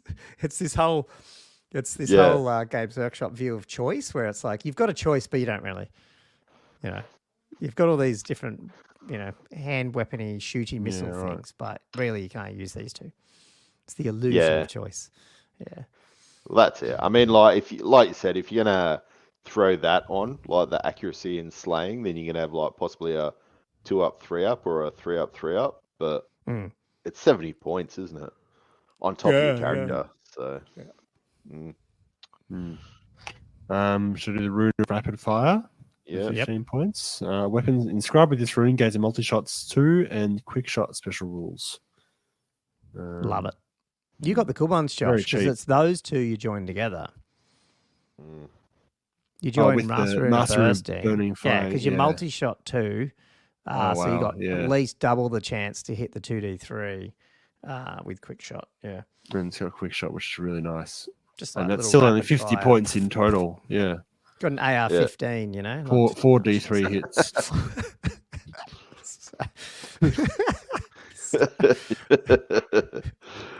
So the rune of Master Rune of Accuracy. Yeah. Oh yeah. Whooshka. Oh man. Look at you boys go. You've written a list already. So the rune of Molten Steel, 10 points. You get the flaming attack special rule. Yeah. I mean, how much is it to get like flaming on, say, a unit of thunderers or something anyway, or there just isn't? Like, is there a banner that gives you flaming attacks for your shooting? Like, I don't think there is. Yeah, okay. But see, flaming doesn't do like it's not like 8th where you could hit someone with a flaming attack and now they don't have regen for the whole turn. You used to have that type of thing. So you'd like pick them with a flaming thing and whack them. Yeah, it's not as useful as it was. Enchanted rune, a weapon described with this rune gains magical attacks, 5 points. Potentially yes, but I feel like dwarves have a lot of other ways to get magical attacks if they want, than worrying about some dude with a handgun trying to shoot a banshee. I don't know. Yeah. The other runes don't grant magic attacks, do they? I just thought they were. Well, they mustn't then because. Well, that's what I thought. No, they all would be. No, they would be. Or any runic inscribed item becomes magical. That's what I thought. So I'm a little bit. Okay. So it's a bit weird that you're paying 5 points specifically for it then. Yeah. But that's basically a hand saying weapon. you've put a rune on it, so therefore you've got it, whereas the other ones all have it built in. Yeah. Is it purely 5 points for an enchanted rune that does nothing else but the fact it's enchanted? Yeah. Well, now obviously if you're playing into demon meta, and it's just an enchant, so you can join this with, although you wouldn't join it with stuff because they're already. So I don't know. It's probably if you got 5 points, use it, but I don't know. Yeah, I think it's what it is, just using up 5 points. Yeah. Cool. Tell us about these, Andrew. These are new. The talismanic What are these? tattoos. Have I got them all on here? Yeah, I do. Oh, Yeah, you do. Can't fit them all on. So basically, it's not like an automatic. You get your points allowance. So, depending on your rank of Slayer, you get different amounts of tattoos. So, Doom Seekers can get 3 runic tattoos, which is quite strange because they're only 50 points each. Demon Slayers can only get 2 runic tattoos, but Demon Slayers also can get other runes as well, so on their weapons, etc. So because you can that's get why magic. You can use magic weapon ones. Yeah, that's correct. true. Yeah, and they get 25% of talismans, I think. And Dragon Slayers can get a single rune. So I'll hit the first one, rune of. Can I just say they missed it here? They should have said, if you hand paint a tattoo on a Slayer, that's classed as a single runic tattoo. So, like, if you're actually free-handing your tattoos, that's how many you can put on. That's what I should have done. Yeah. Like, Josh's Grail Knights with all those, like, fleur-de-lis or whatever that you put on. That's it's the only way you learn the blessing. Effort. That's right. We can never lose it. That's right. We can never lose the blessing.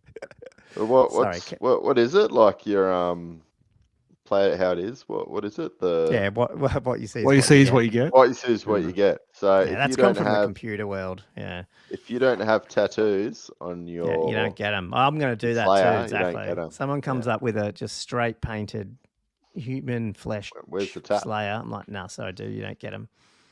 And I'll even you got to draw. You'll go off looking, and you'll go, "That's not right." I go, "Oh, sorry, I must have read it wrong. I heard it on Old World Fanatics, so you didn't." Okay, so I've had half a bottle of red. I didn't realise. Sorry. Keep going. Too much wine. So Rune of Dishonored, 50 points. This one's fantastic. So Demon Slayers, Dragon Slayers only. Once a model with this runic tattoo is reduced to their last wound, they gain a 3-up ward save against any further wound suffered.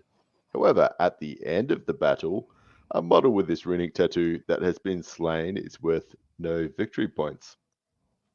If it is still alive, the enemy player who wins a bonus number of victory points equal to 100% of its point cost.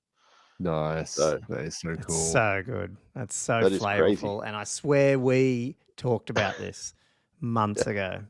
And now I can't remember when. It was either on the podcast or when we reviewed the Dwarf book, Andrew. I can't remember. Do you remember? I swear you said it. Yeah, you're like something like this. Like they want to die and there should be bonus. Slayers should get points if they die. Yeah, like, vice versa. So I reckon they listen to Old World Fanatics and put this in. Yeah. Credit comment. The book wasn't already under print or anything. For sure. It's already in a box somewhere. Surely it was coming. It's cool. It's going to be really, because this isn't the only place it does it, is it? Somewhere I can't remember. There's another place that has this. I don't know which maybe it's the Doom Seekers. I don't know. Somewhere else there's another thing like this where you get them if they die. The other person gets them. It is, Doom Seekers. How are you going to play this as a player? Like, it's fantastic. That's how you're going to play.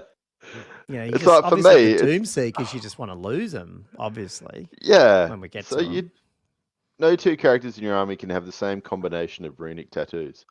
Not to say you can't have this with another rune. Oh, no, exactly. You can have an all. You can have all these demon slayers running around causing havoc, and what you're just going to leave them alive, just hacking you away. Like it's crazy. It is crazy. Well, you have to attack back too. Like if you're in combat, you have to attack back.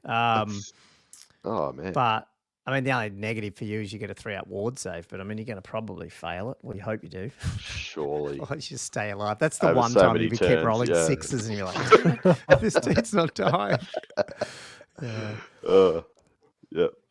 Rune of Endless Battle, 40 points. During the combat phase of any turn in which a model with this runic tattoo is charged, every attack it makes causes an unsaved wound, allows it to immediately make one additional attack. Note that any additional attacks that cause unsaved wounds and any unsaved wounds caused by impact hits do not benefit from this special rule. So it's just like that. Is it like exploding? What they call it in 40k? It's like sustained hits or exploding sixes or whatever it was bloody called. So when you get attacked, you just basically get another one. Yeah. Yeah. It's like a Blood Knight thing, or there was a Bretonian virtue that used to do that as well. So really, you can only almost upwards damage, double your. And can you join this with something that gives you multi wounds? Does that then give you way more chance of doubling that again? Because it's causes an unsaved wound. So yeah, multi wounds would stack with this, wouldn't it? Every attack it makes that causes a wound allows it to immediately. Would it? It's an unsaved wound. You unsaved wound and then you multi wound. Does that mean like if I rolled?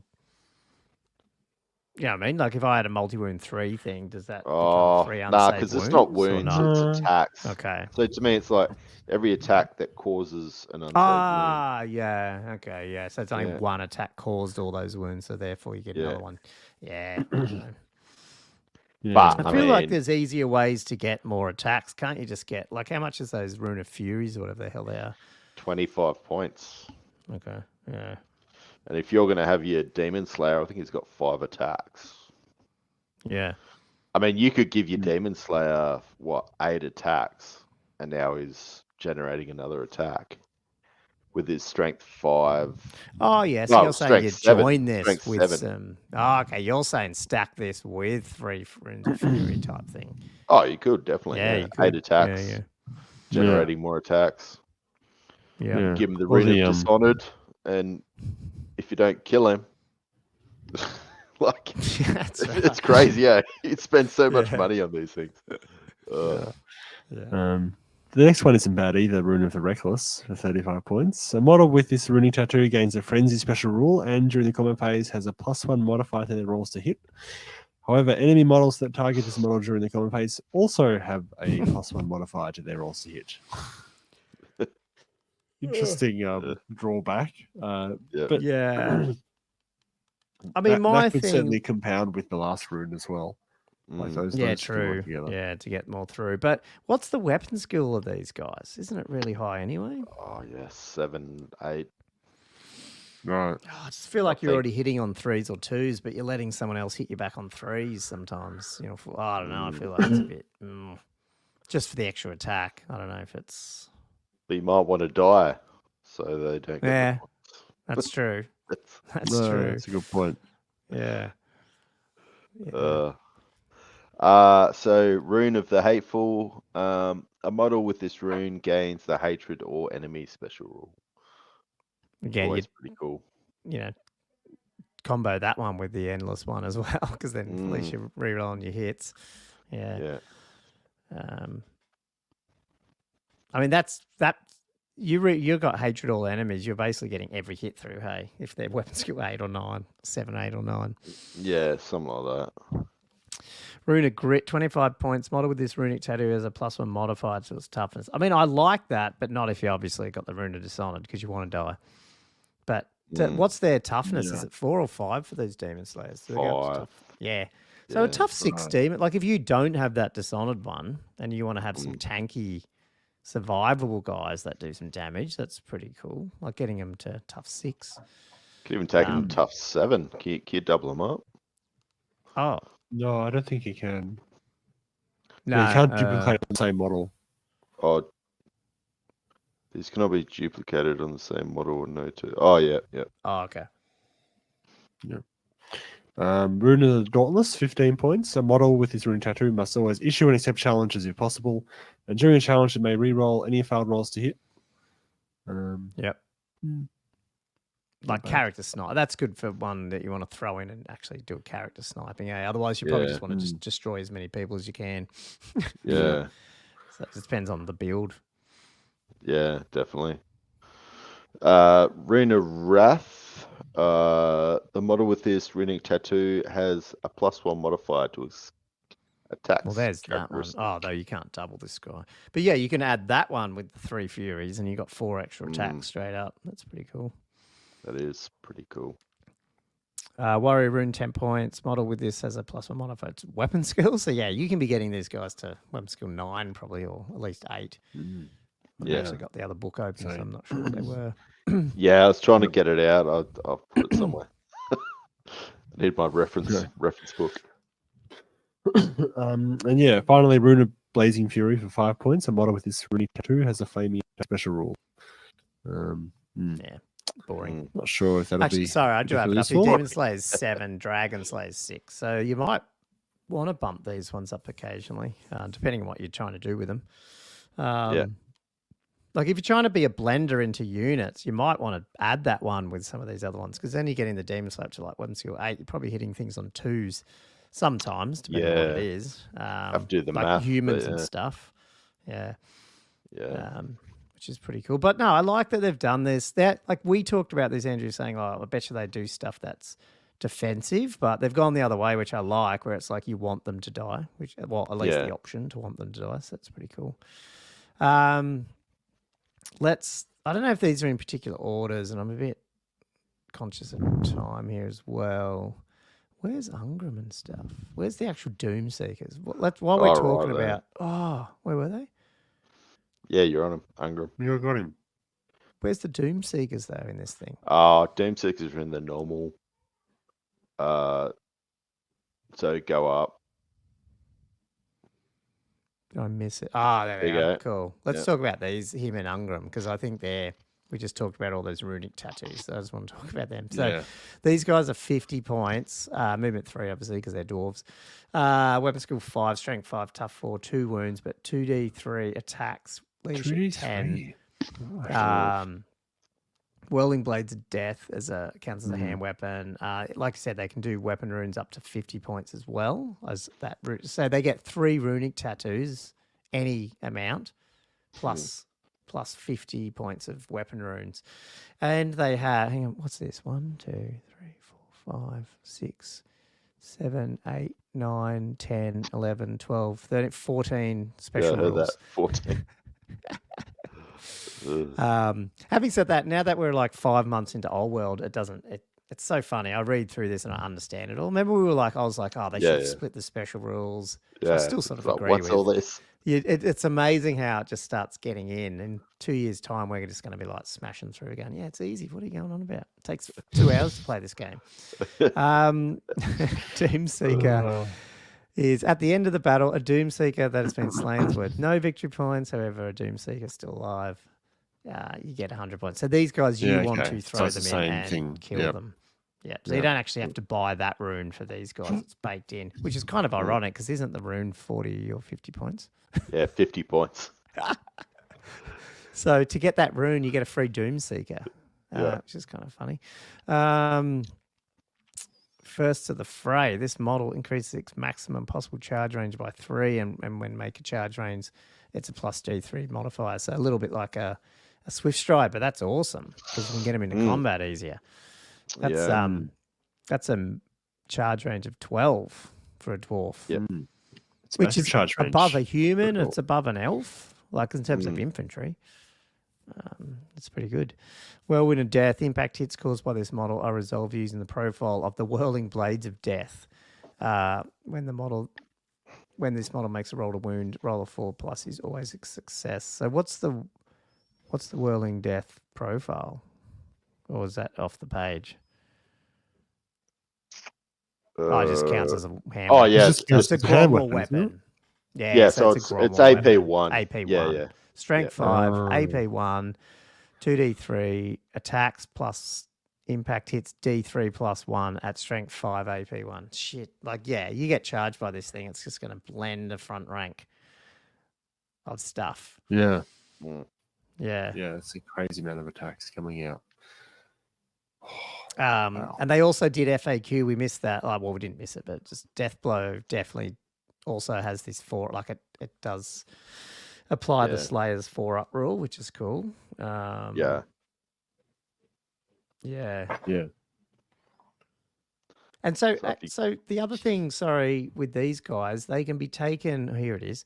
0 to 3 Doom Seekers may be taken as mercenaries in Dwarfen Mountain Holds. So you've got to in your normal dwarf army, you can take them, but they're mercenaries. That's the problem. Is like most comps aren't doing mercenaries, and all of these are pretty much mercenaries, unless you take the Slayer King like Ungram. But most comps aren't allowing named characters, so you kind of you're between a rock and a hard place. You mean tournaments? Is that true? Yeah, I've not. Most tournaments I've seen don't allow mercenaries. I've not seen one yet that allows. Oh, but special characters, named characters. Yeah, most of them say no name character because all the books aren't released yet. It's kind of like an unfair advantage, allegedly. That's crap, but they should. I didn't even look at Castle's Hold, to be honest. What did we write in Castle? So I'm just having a look on my other screen. Because I saw some that were definitely allowing mercenaries. Because you know how like the orcs have the bone grinder and all that stuff. Oh, okay. Yeah. But they weren't allowing allies. But then I haven't even bothered ever looking, so it doesn't bother me. I haven't wanted to. Unless I'm getting confused with allies. Possibly. Yeah, I think you. Well, I don't. It doesn't mention. It's not mentioned in the pack that I can see either one. So I think you could take them, and I think even characters. Yeah, well, he's taken the Green Knight. He didn't. Got in. Yeah, so I don't know if that's. I think the good thing is, I'm hoping at least that old world tournament TOs are becoming slightly more lenient with that stuff, more than what we used to in 8th, which would be good. Some other ones. Because in 8th it was very strict about not allowing lots of special characters and that kind of thing. Yeah, probably definitely because a lot allies. of them were a bit too I've powerful. seen, people not bringing, but mercenaries, I think you're just going to have to allow. Now, having said that, I haven't even looked at the rules. Isn't they roll a 1 and they're drunk or something, or I don't know. There's a misbehaving mercenaries rule thing, wasn't there? I think, and did it depend a little bit? Oh no, that was allies, wasn't it? That had different levels of trust, I think. Yeah, that's true. So I have to go. But now because I remember looking at the rules and I couldn't actually see where there was any mercenaries, so I just ignored it. I kept going, what is this mercenary rule? But now that there's more out, I'll have to go back and look at the actual rule book. Yeah, you're right. Number 1 is Heavy Knight. Yeah. So they just got pissed. So their stupidity, and they also have a +1 modifier. So they still when they turn take up. a stupidity test. Yeah, they still turn up. Oh, is no, there wait, anything where they don't turn up? Hold on. Okay. We're so prepared for this episode. No, so you got to roll a dice on a 1, then you roll on the table at the start of the game. Ah, right. So it's only 1 in 6 if you roll chance a 1 at anything. Then you get if anything, then you get Heavy Knight. Okay, so it's pretty safe to bring them. Yeah. Okay. Oh, well, you're going to see them in every normal dwarf army as well then, and probably empire armies, potentially. Yeah, I think, 4 to 5, they're ambushes, which is a bit random, or they're -1 modifier to move an initiative 2 or 3, and on a 6, -1 leadership. Geez, imagine rolling what'd you say, -1 to your movement? Yeah, so 2 to 3, you get what you pay for, because I feel they haven't been paid very well, so they're not going to put much effort. So they're -1 movement, -1 initiative. For the duration of the -1 movement. And -1 initiative. For dwarves, come on. So they have Vanguard, funny. they do. So they'd Vanguard 2 inches then if they got that result. Yeah. Oh, right up, yeah. Down from the dizzy heights of 3. Yeah, that's right. No, but these are I'm assuming these guys are gonna be everywhere. Probably 3D printed because it sounds like what Andrew says that those other ones are crap because they break. They are. Yeah, cool. The other thing was let's go Ungram quickly. Slayer King of Correct Kadrin. Do you want to go through this guy, Andrew? Oh, what if I could see the screen?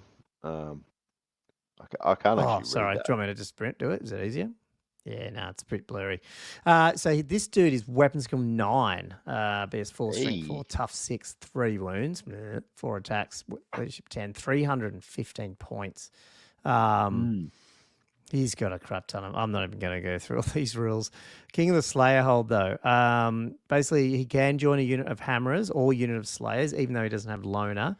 Any cool. unit of hammerers he joins gains immunity, psych, and unbreakable, as long as he's cool. in there. And then in addition, here's the tricky thing.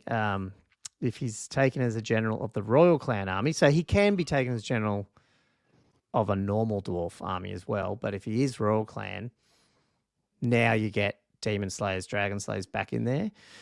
You get 0-1 unit of Slayers per 1,000 as core, so 2 units of Slayers, and then 4 Doomseekers per 1,000 as special. So you can get 2 units of Slayers, 4 Doomseekers, heaps of Dragon Slayers, and Demon Slayers, and him as well in the Royal Clan army. But the only weird thing, so this is the bit, I don't know if you guys have followed other people doing the review, and this is what they're a bit confused Is that about. the 25%? Yeah, so because it says 0-1 units of Slayers per 1,000 points may be taken as core, but then when you zoom back and look at Royal Clan, core is at least 20% of your army must be spent on blah, blah, blah, blah. So I guess rules as written, you have to take 25% of these dudes, and then you can also take 0-1 units of Slayers as core, which is just dumb. I don't think rules are intended. I'm sure that's not the intention. No, I'm sure I know, the intention is that it's just, taking come this on. core. When you're writing your book, use your brain. Sorry, I'm ripping them off again. That's why they're not sending us the good versions of the books and only these weird-ass photo. These rude people.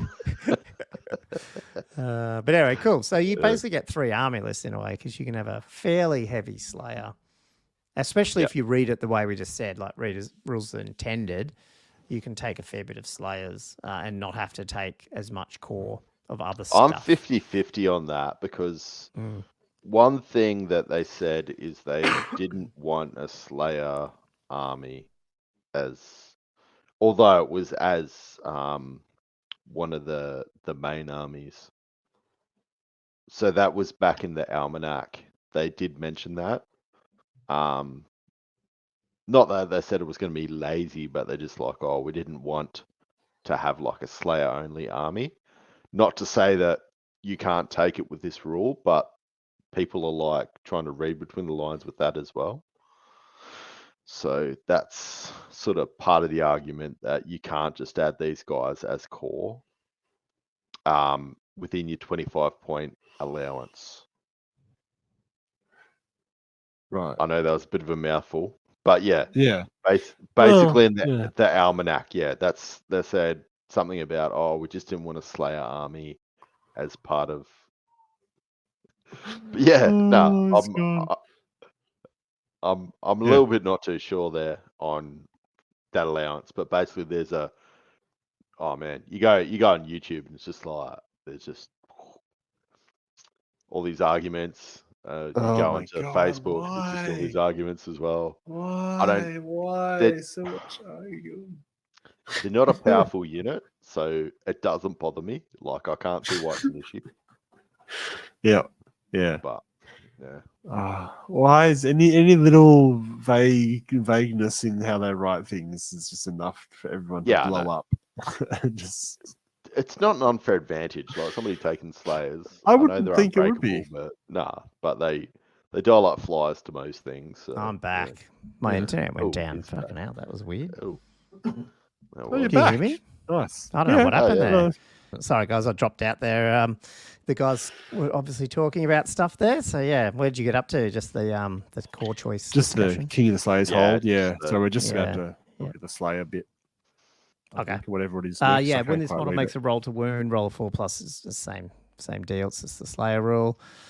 Slayer crown. The wearer of the Slayer crown improves the armor by 2. In addition, its wearer has a 5+ ward. So what's he got? Like, it's got light armor. So he's got a 4 up, 5 up. Axe of Dargo is only strength 2. Strength 2, AP 3. AP 3. Get through these goblins. Slayer. That's JTY's way to get an FAQ out. We know that. Now we know, everyone. That's how you get FAQs out in Games Workshop.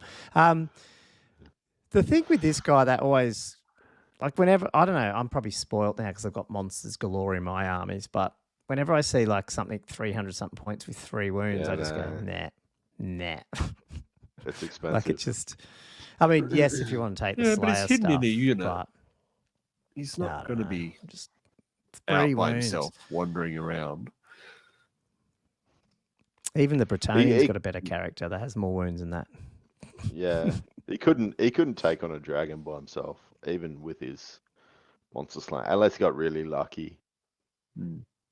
Like Yeah. he's only got Now one. imagine one if round he in had that combat. rule that if he died, you get no victory points as Oh, well. yeah. So he's really getting smashed that'd in be there. funny. And people are like trying to that would stay be. away. I don't want to kill him. I don't want to kill him. Yeah. That'd be funny. Nah. Yeah. It's always going to be this problem. You just got the multi wounds and so many wounds. Sorry, the multi saves and Yeah. Mm. Yeah. Yeah, the big boys. That's hard to kill. But he does provide a lot of buffs to the army, though. And that's partly does. what you're paying for. In fact, I think Oh, a exactly. significant When you're amount of whacking those in ranger that points unit of is hammers as making well. I mean, you just can't move that unbreakable unit. Yeah. hammers unit.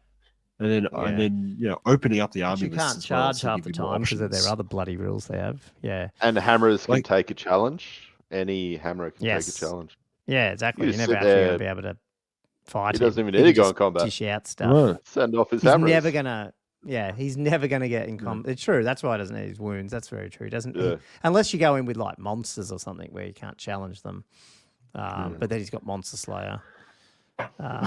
Yeah.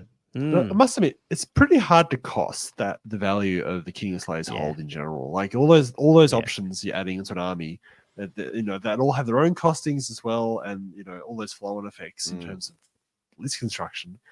How do you value that? Oh, you It's can't. You basically actually- probably just look at everything else. You probably look at if this army had all these other things, then as long as a chunk of it was used to get those other things, then we'll just cost him that. Because you just can't. Yeah, there's no Yeah. way you can mathematically Yeah. work it out. Yeah. It's still expensive. Like Um, 315. He is. Mm. Yeah, he's a pricey chunk. Mm. Yeah, but you might. So be you would have to obviously you would if have to wanna build take the list Slayers. around him and really take advantage Yeah. of the buffs he gives, Yeah. to really get good value out of him. Let's. Do we want to actually go? Like, I want to try and get through this. I don't know. Like, do you want to go through every other one here, or what? Okay. Yeah, So could Goblin quickly Hewers. Let's smash just it. go Let's down just the. keep cracking through. So 120 Goblin Hewers. points. Want me to hit it? You do it. Yeah, so it's 120 go for it. points. So 3 wounds. It's basically got its couple of Slayer crew. So it's basically you can take engineering runes up to 50 points. It's immune to Psych, Unbreakable, Skirmish, Hatred. So basically all your Slayer stuff plus War Machine. So this is probably the nuts and bolts of it. So it's got a 36-inch range. It's strength 4, -1 AP, armor beam 1, cumbersome, move and shoot, and whirling doom. As we know, uses the stone thrower misfire chart. So the whirling doom is a single salvo of spinning axes. A goblin hewer can cut through several ranks of troops when shooting. So basically, roll an artillery dice when making any rolls to hit, and then the number of shots fired equals the artillery dice plus a D3 modifier per rank, including the rear rank if it is incomplete. If it's in the front arc, and then if it's in the flank, basically you go per file. Then if a misfire is rolled, no shots are fired. Roll immediately on the appropriate misfire chart. So this thing's pretty crazy when you're talking about an artillery dice plus a D3 modifier per rank. So for some of these big my units, skeletons wouldn't like this guy. Yeah. Not my big unit. The question is how many people are bringing big units, I guess, is the that's the question. Yeah. Yeah, the extra D3 makes it very reliable. Like, yeah. if you're not just getting only 2, you're getting 2 plus D3 at a minimum, which is I was wondering, is Really there play in this to be out on the flank? Because reality is there's like lots of cavs, there's more wide units than long. So it's like, is it worth deploying them on the flank to try and get those side shots, Well, yeah. It's going to be hard, but because like if you're out in the flank, you might have those units on the flank with you. So are you getting a flank shot? I mean, you might if you're shooting back. I mean, it into the depends when middle. you're deploying. Yeah, I mean, if you can work it Yeah. out and know that they're not there. Yeah, because I just feel like how many people are bringing big units of say more than 3 ranks? Not many. Although, is this a combat? Is this a?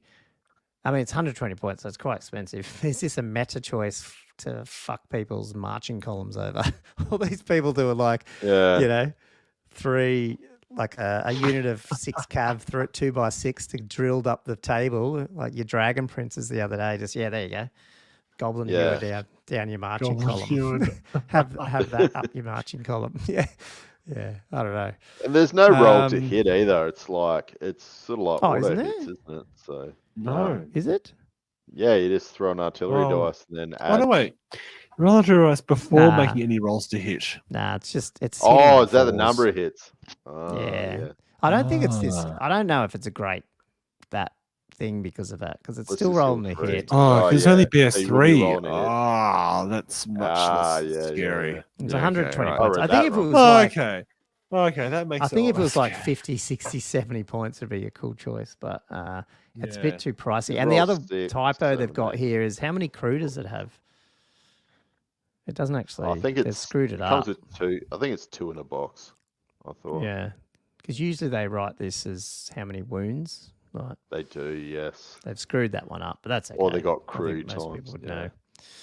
Yeah, that's my biggest issue is the points versus, you know, who's against it. You know, it'd be nice if you could have a few of these. BS3 is really not great.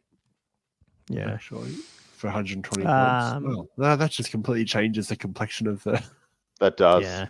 It's a roll to hit. Yeah, that's what I was like. Well, this thing's great. Oh, hang on. No, it's not.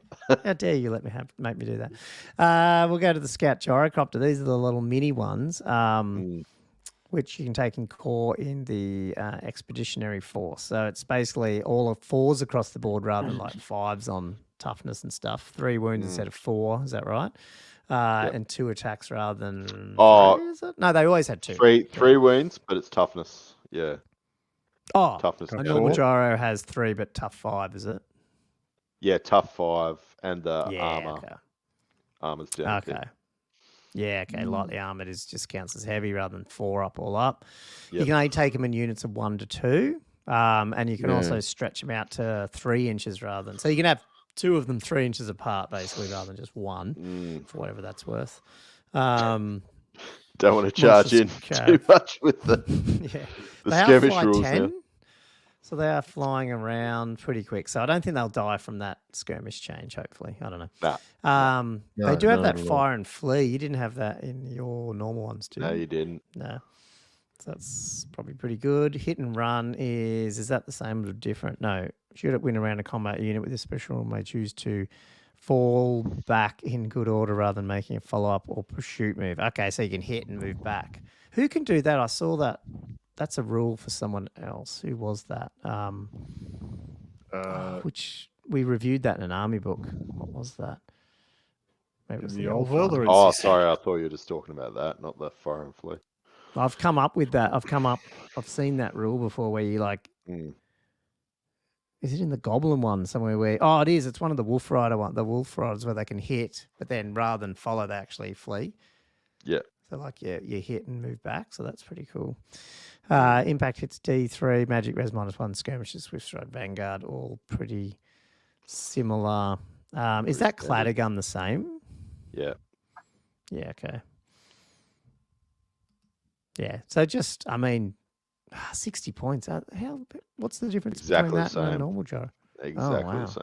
So really it's just core if you want to throw more of these guys in. Yeah.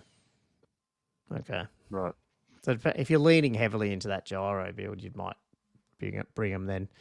Movement 10's cool though. Like having that and fire and flee and stuff is pretty cool. It's just the toughness. Like, toughness 5 is so good. Yeah, it is. No, you're right. Yeah, because you're wounding on 6s with just bow shots and stuff. Whereas here you're wounding on 5s, 5-up save. You can pretty much knock them out with enough shooting. It's the same toughness as the rest of the dwarf army. Yeah. That's how you build it. We were wondering about this. It uses the back of the gyro bomber, but is there a thing where you don't have to actually put the bombs on it, is it? On that back part of the gyro bomber? Oh, it's got What are like a we little talking tail plane on the back, which you can use like. Okay, I'll have to have a look at my box that I've got. Yeah. Okay. Yeah. Cool. Can you guys read this one, or do you want me to read it out? The dwarf carts, because these are pretty cool. Yeah. Do you want to hit this, Josh? Yeah, I can probably hit it. Mm. I've painted many a cart in my time. Yeah. Yes. Yeah, Dwarf dwarf cart. over that. Yeah. I said, are you going to make a bugman's cart and a miner's cart? She would anyway, do. Kep, sorry. Yeah. So dwarf cart. So the card itself is strength 4, tough 5, 3 wounds, 65 points. The dwarf crew of 1 is weapon skill 4, BS 4, strength 3, initiative 2, 1 attack, and leadership 8. And the draft pony is movement 6, weapon skill 3, strength 3, The war pony. initiative 3. No, draft pony. 1 attack. It's light chariot on a chariot base, unit size 1 only, armor value of 5. Dwarf crew of hand weapons. The draft pony is iron shot hooves, so still gets its horseshoes put on. Counts as a hand weapon. And then the options, it must take either the bugman's cart or the miner's cart. They're both free. And it gets impact hits, D3, hatred, magic resistance, open order, resolute. The bugman's cart. During the command stop phase of the turn, any dwarf unit that is not fleeing or engaged in combat and is within 6 inches of a friendly bugman's cart that is itself not fleeing or engaged gains a +1 modifier to its strength to its movement characteristic until the end of the turn. Not cumulative. And then the miner's cart. Any dwarf unit that is within 3 inches of a friendly miner's cart that is not fleeing or engaged in combat may make a standard charge reaction and/or a shooting attack as if it were equipped with blasting charges. Additionally, when a miner's cart loses its last wound to an enemy attack during the combat phase, roll a d6 on a 4-up. The miner's cart explodes, and every unit, friend or foe, within 3 inches suffers a d6 strength 3 hits, each with AP of 1 and with a flaming attack special rule. And then baggage. Any army made using the Dwarfen Holds Grand Army comp can, up to 4 of these guys as rare choices. What's the blasting charges? Yeah, I'm just looking that up. So 26, is it? Oh, AP 1, like 6-inch range. They're not great. Okay, yeah, 6-inch range. Yeah, 6 -3. Armor bane 1, flame attacks, quick shot. Okay. Yeah. I mean, it seems like this one's the useful one because of the +1 modifier. As a dwarf player, do you think that's something that you'd... Because if you put 2 of these in an army for, what was that, 120 points or 130, it's a fairly large bubble where you... Because most of your army's quite stuck together anyway. Yeah, it is quite compact. It reminds me of sort of the 8th edition Empire, where I always had like 2 of the buff wagons at the back doing stuff, and I feel like you might end up using something like this. Yeah, well, that's it. And then you're gonna have like everything in marching column to maximize your movement, you would think. So, yeah. I mean, it's funny. We're talking about getting +1 modifier just to get to movement 4. It's pretty funny. Oh, it's so sad. Now, can you stack a bugman's cart next to another bugman's cart so you can go to movement 7? You know? No, you can't. Nah. Cumulative. It's not cumulative. Yeah.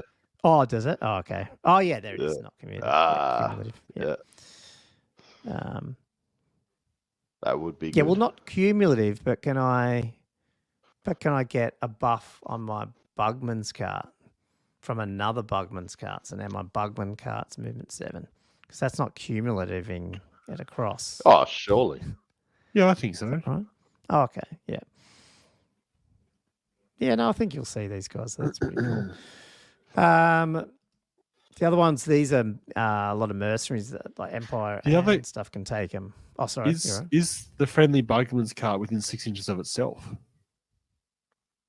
Well, I don't know. Does it buff itself? Yeah. Because if so, then you can't do it cumulative. But yeah, I don't know. Usually they say they built in the rules for that stuff, but I don't know. Is it? Yeah. I'm just saying in general, like, I don't know. You might, I don't know. Maybe you're right. Maybe it should get a +1 modifier, so therefore it's movement 7. I don't know. Might need an FAQ on that one. It'll probably turn up in an FAQ. Then you got the Imperial Dwarves, which are those little tiny silly dudes. Yeah. I don't know. I'm going to skip through these. These guys just look like standard. They're just dwarf warriors with all the other options because you can have spears and stuff. But I just don't think. I think they're here because they're trying to sell the old dwarf Empire dwarves, which are cool. And maybe there's Empire armies that want to have some dwarves in for fluff reasons, which is pretty cool. But I might not waste too much time on them. This is where you want to be. Yeah. Yeah, the Royal Clan Warriors are those ones that you get in core in the Royal Clan list. Yeah, can you read that one, Andrew? Do you want to read that one out? Sure. So it's standard warrior stat line. So basically, still got your weapon skill 3, still hidden strength 3, tough 4. And that's just 1 wound, 1 attack, initiative 2, leadership 9, 10 points.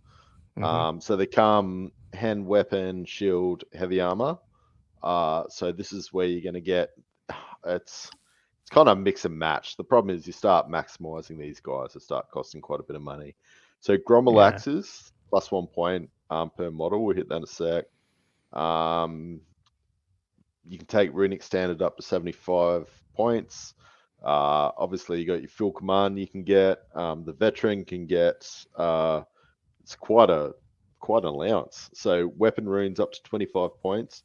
Talismans up to 25 points. So 50 points you can have it on champion with bloody 1 wound. Yeah. Okay.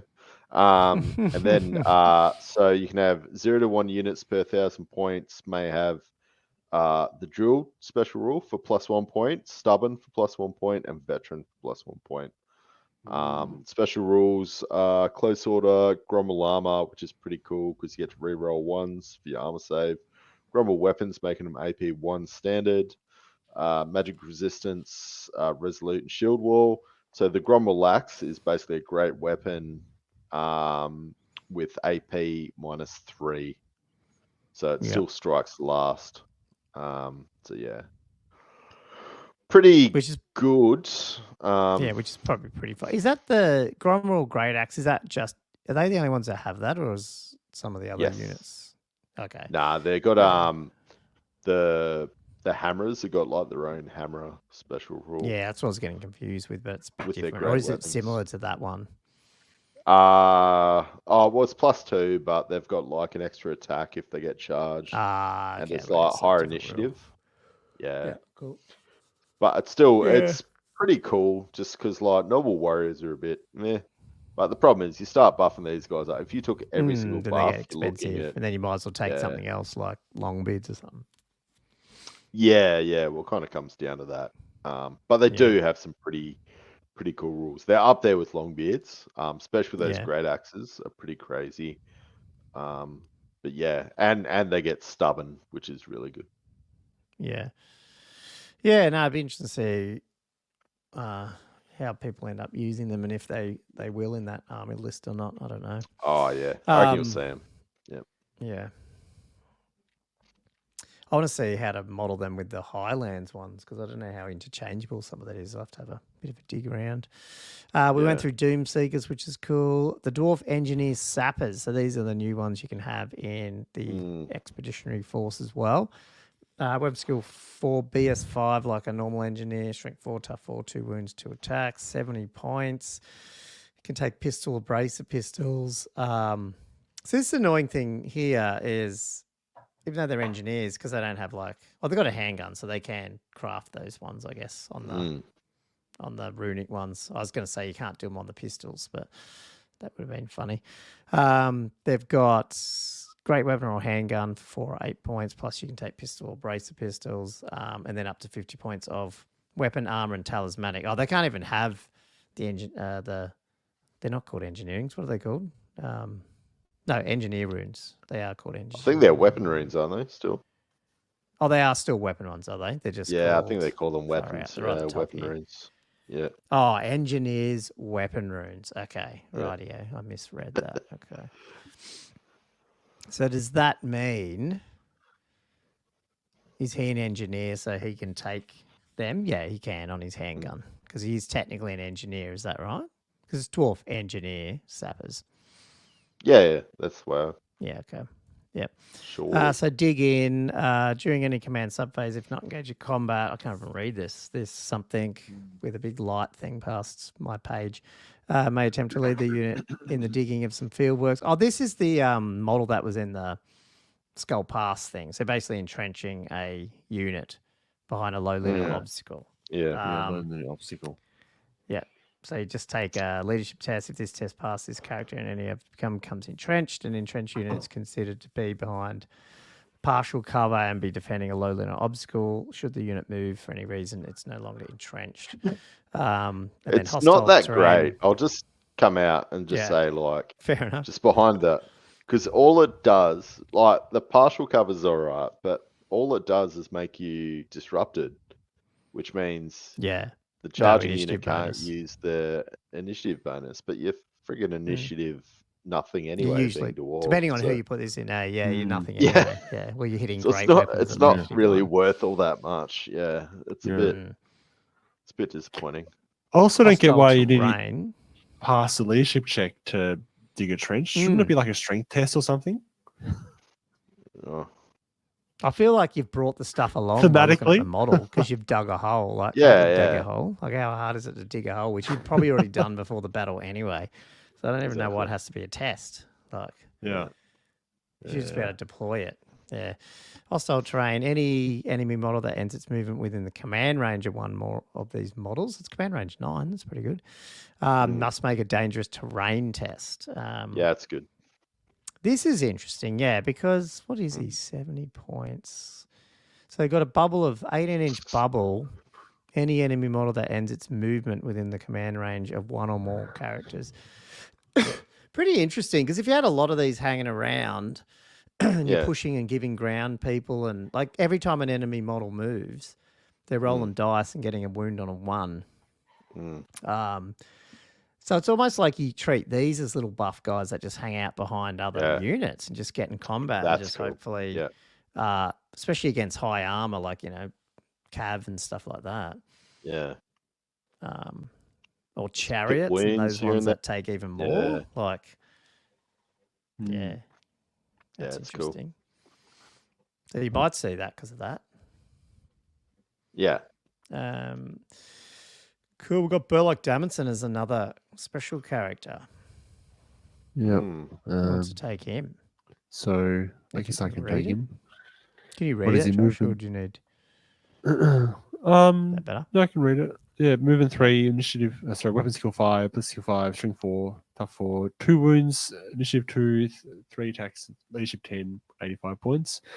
He's got a furnace hammer, rivet gun, and heavy armor. What is he? He's got a few special rules here, this guy. What is he? So he's mainly an engineer. Okay. Prepare positions. During deployment, you may entrench a single non-character model whose troop type is a war machine and a single unit of quarrels or thunderers. And an entrenched unit is considered to be behind partial cover and to be defending a lower than the obstacle.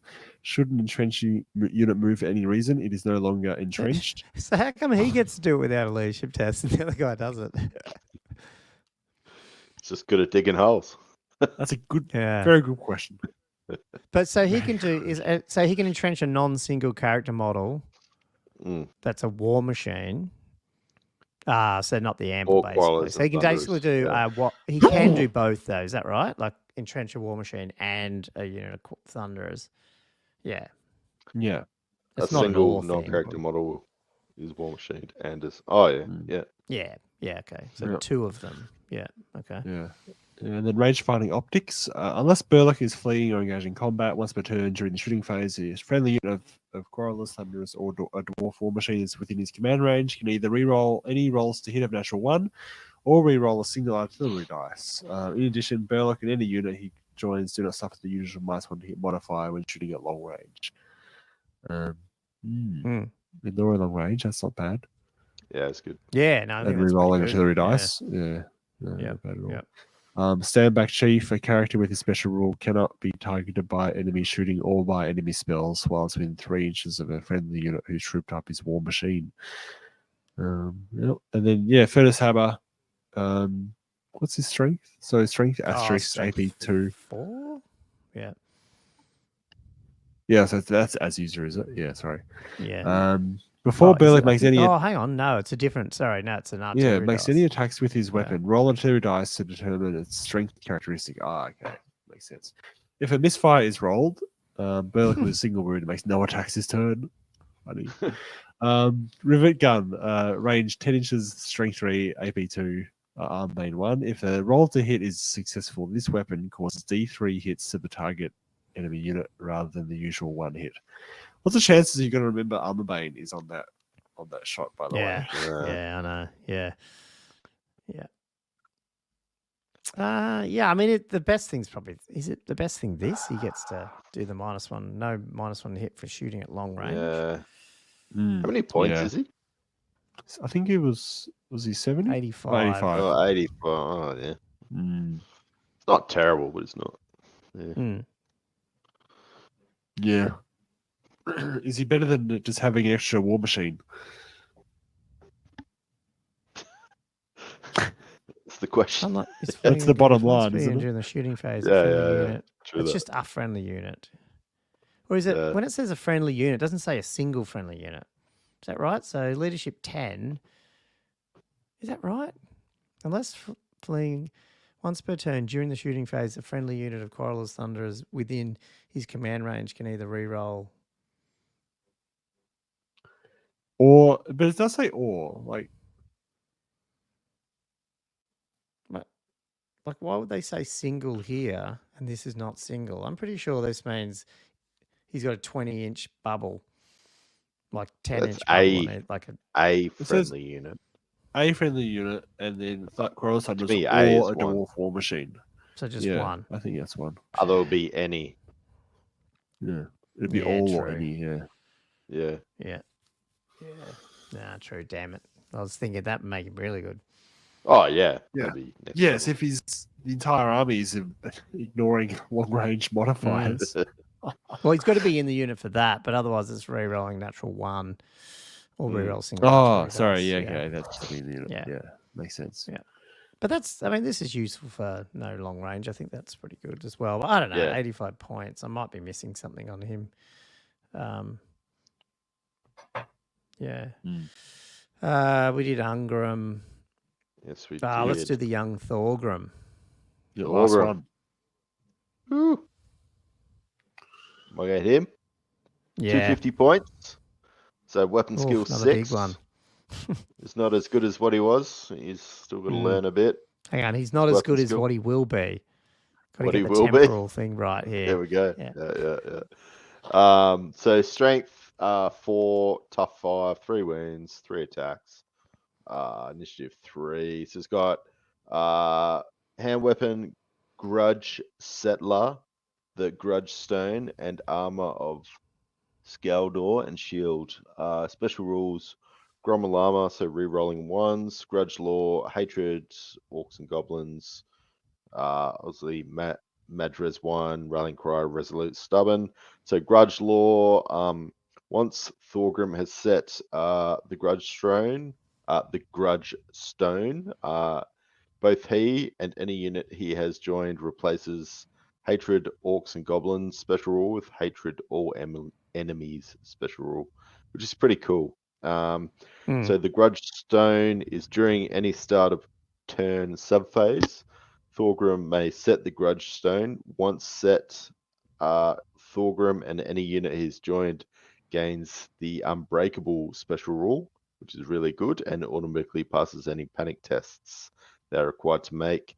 However, once the grudge stone has been set, Thorgrim and his unit cannot choose to flee as a charge reaction and cannot move other than to give ground, to make a follow-up move, or to reform, which kind of sucks. Does that mean once you set it, that's it? You can't even elect to not set it anymore?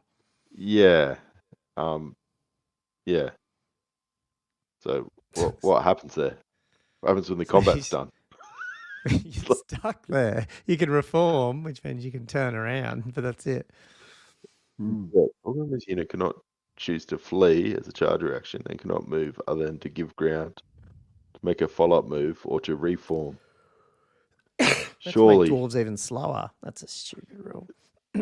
yeah. Like, unless he's up against like a unit you really want to kill and you don't care about anything else. Anyway, so the arm of Skeletor is pseudo heavy armor. In addition, its wearer has a 4-up ward, save against killing blow or any wound that suffers that will cause an attack that has multiple wounds. Special rule.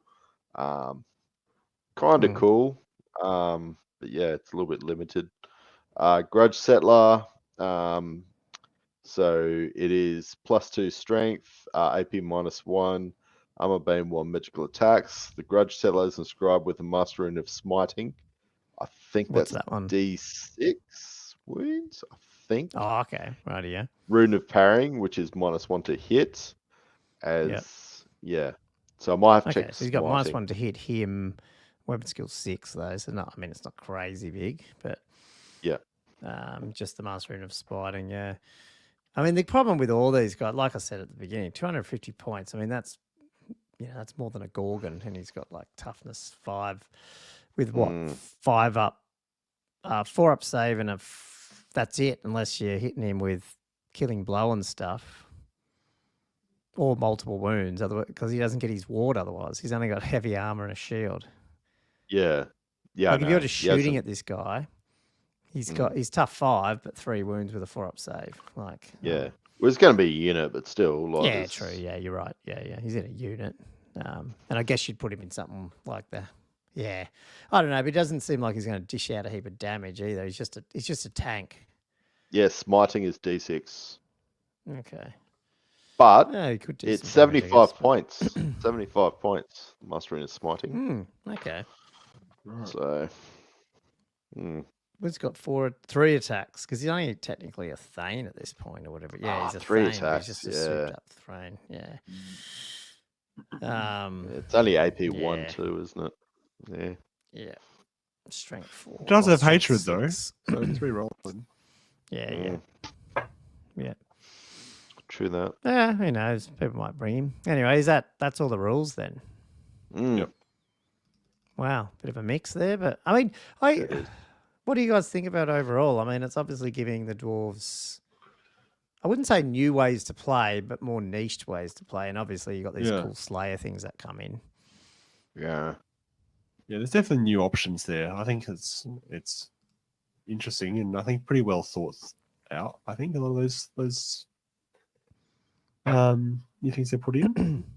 Yeah. I don't feel like, I mean, I think the Doomseekers are a big hit. I think you'll see them everywhere. And I think you have a play with some of these. Yeah, the ability to like move and shoot with your Thunderers or like move your War Machines as that's well. Going to be quite interesting. That's cool. Although Andrew, you're big on the other army, so that will be interesting to see what that's like with the I just don't see what moving a War Machine 3 inches is going to really do. Yeah. That's just me. Like, yeah. Would it Maybe be it is still just a novelty. the organ gun? Would that be useful to move that one? Well, not really. Maybe. I mean, he's just going to create this gun line that's going to move 3 inches, sort of thing. So yeah, I don't know. Maybe I'm just not seeing it. Do you reckon they've done enough for Slayers to see Slayers, or not really? It's just going to be Doomseeker mercenaries everywhere. Yeah, I think the Slayers don't have a buff. I can't see the Slayer enough, buff like not for the units. Yeah, you'll see the Demon Slayers and stuff a bit more. Yeah, 100%. They missed the boat on the standard Slayers. They should have put something in there, surely, at least against shooting. Having said that, if I fought against dwarves and there was a bunch of just single Slayers and Doomseekers hanging around, I feel that's actually more thematic. I don't think Slayer armies and stuff is actually. I mean, I know it's in the rules and Ungram's there and stuff, but when you read all the Gotrek Felix stuff, it's all about like a crazy Slayer going crazy by himself. Yeah, so I don't mind just seeing a few of them and going, shit, I don't want to get near that guy. He's going to tear me a new one. So. Oh yeah. I don't mind from the lore point of view. Yeah. Anyway, cool. Well, that's probably all we could review with this book because we only had these awesomely supplied scans by Games Workshop for us. Not really. Thanks, I Matt think my light's Miniatures. just turned off. This has been going. Yeah.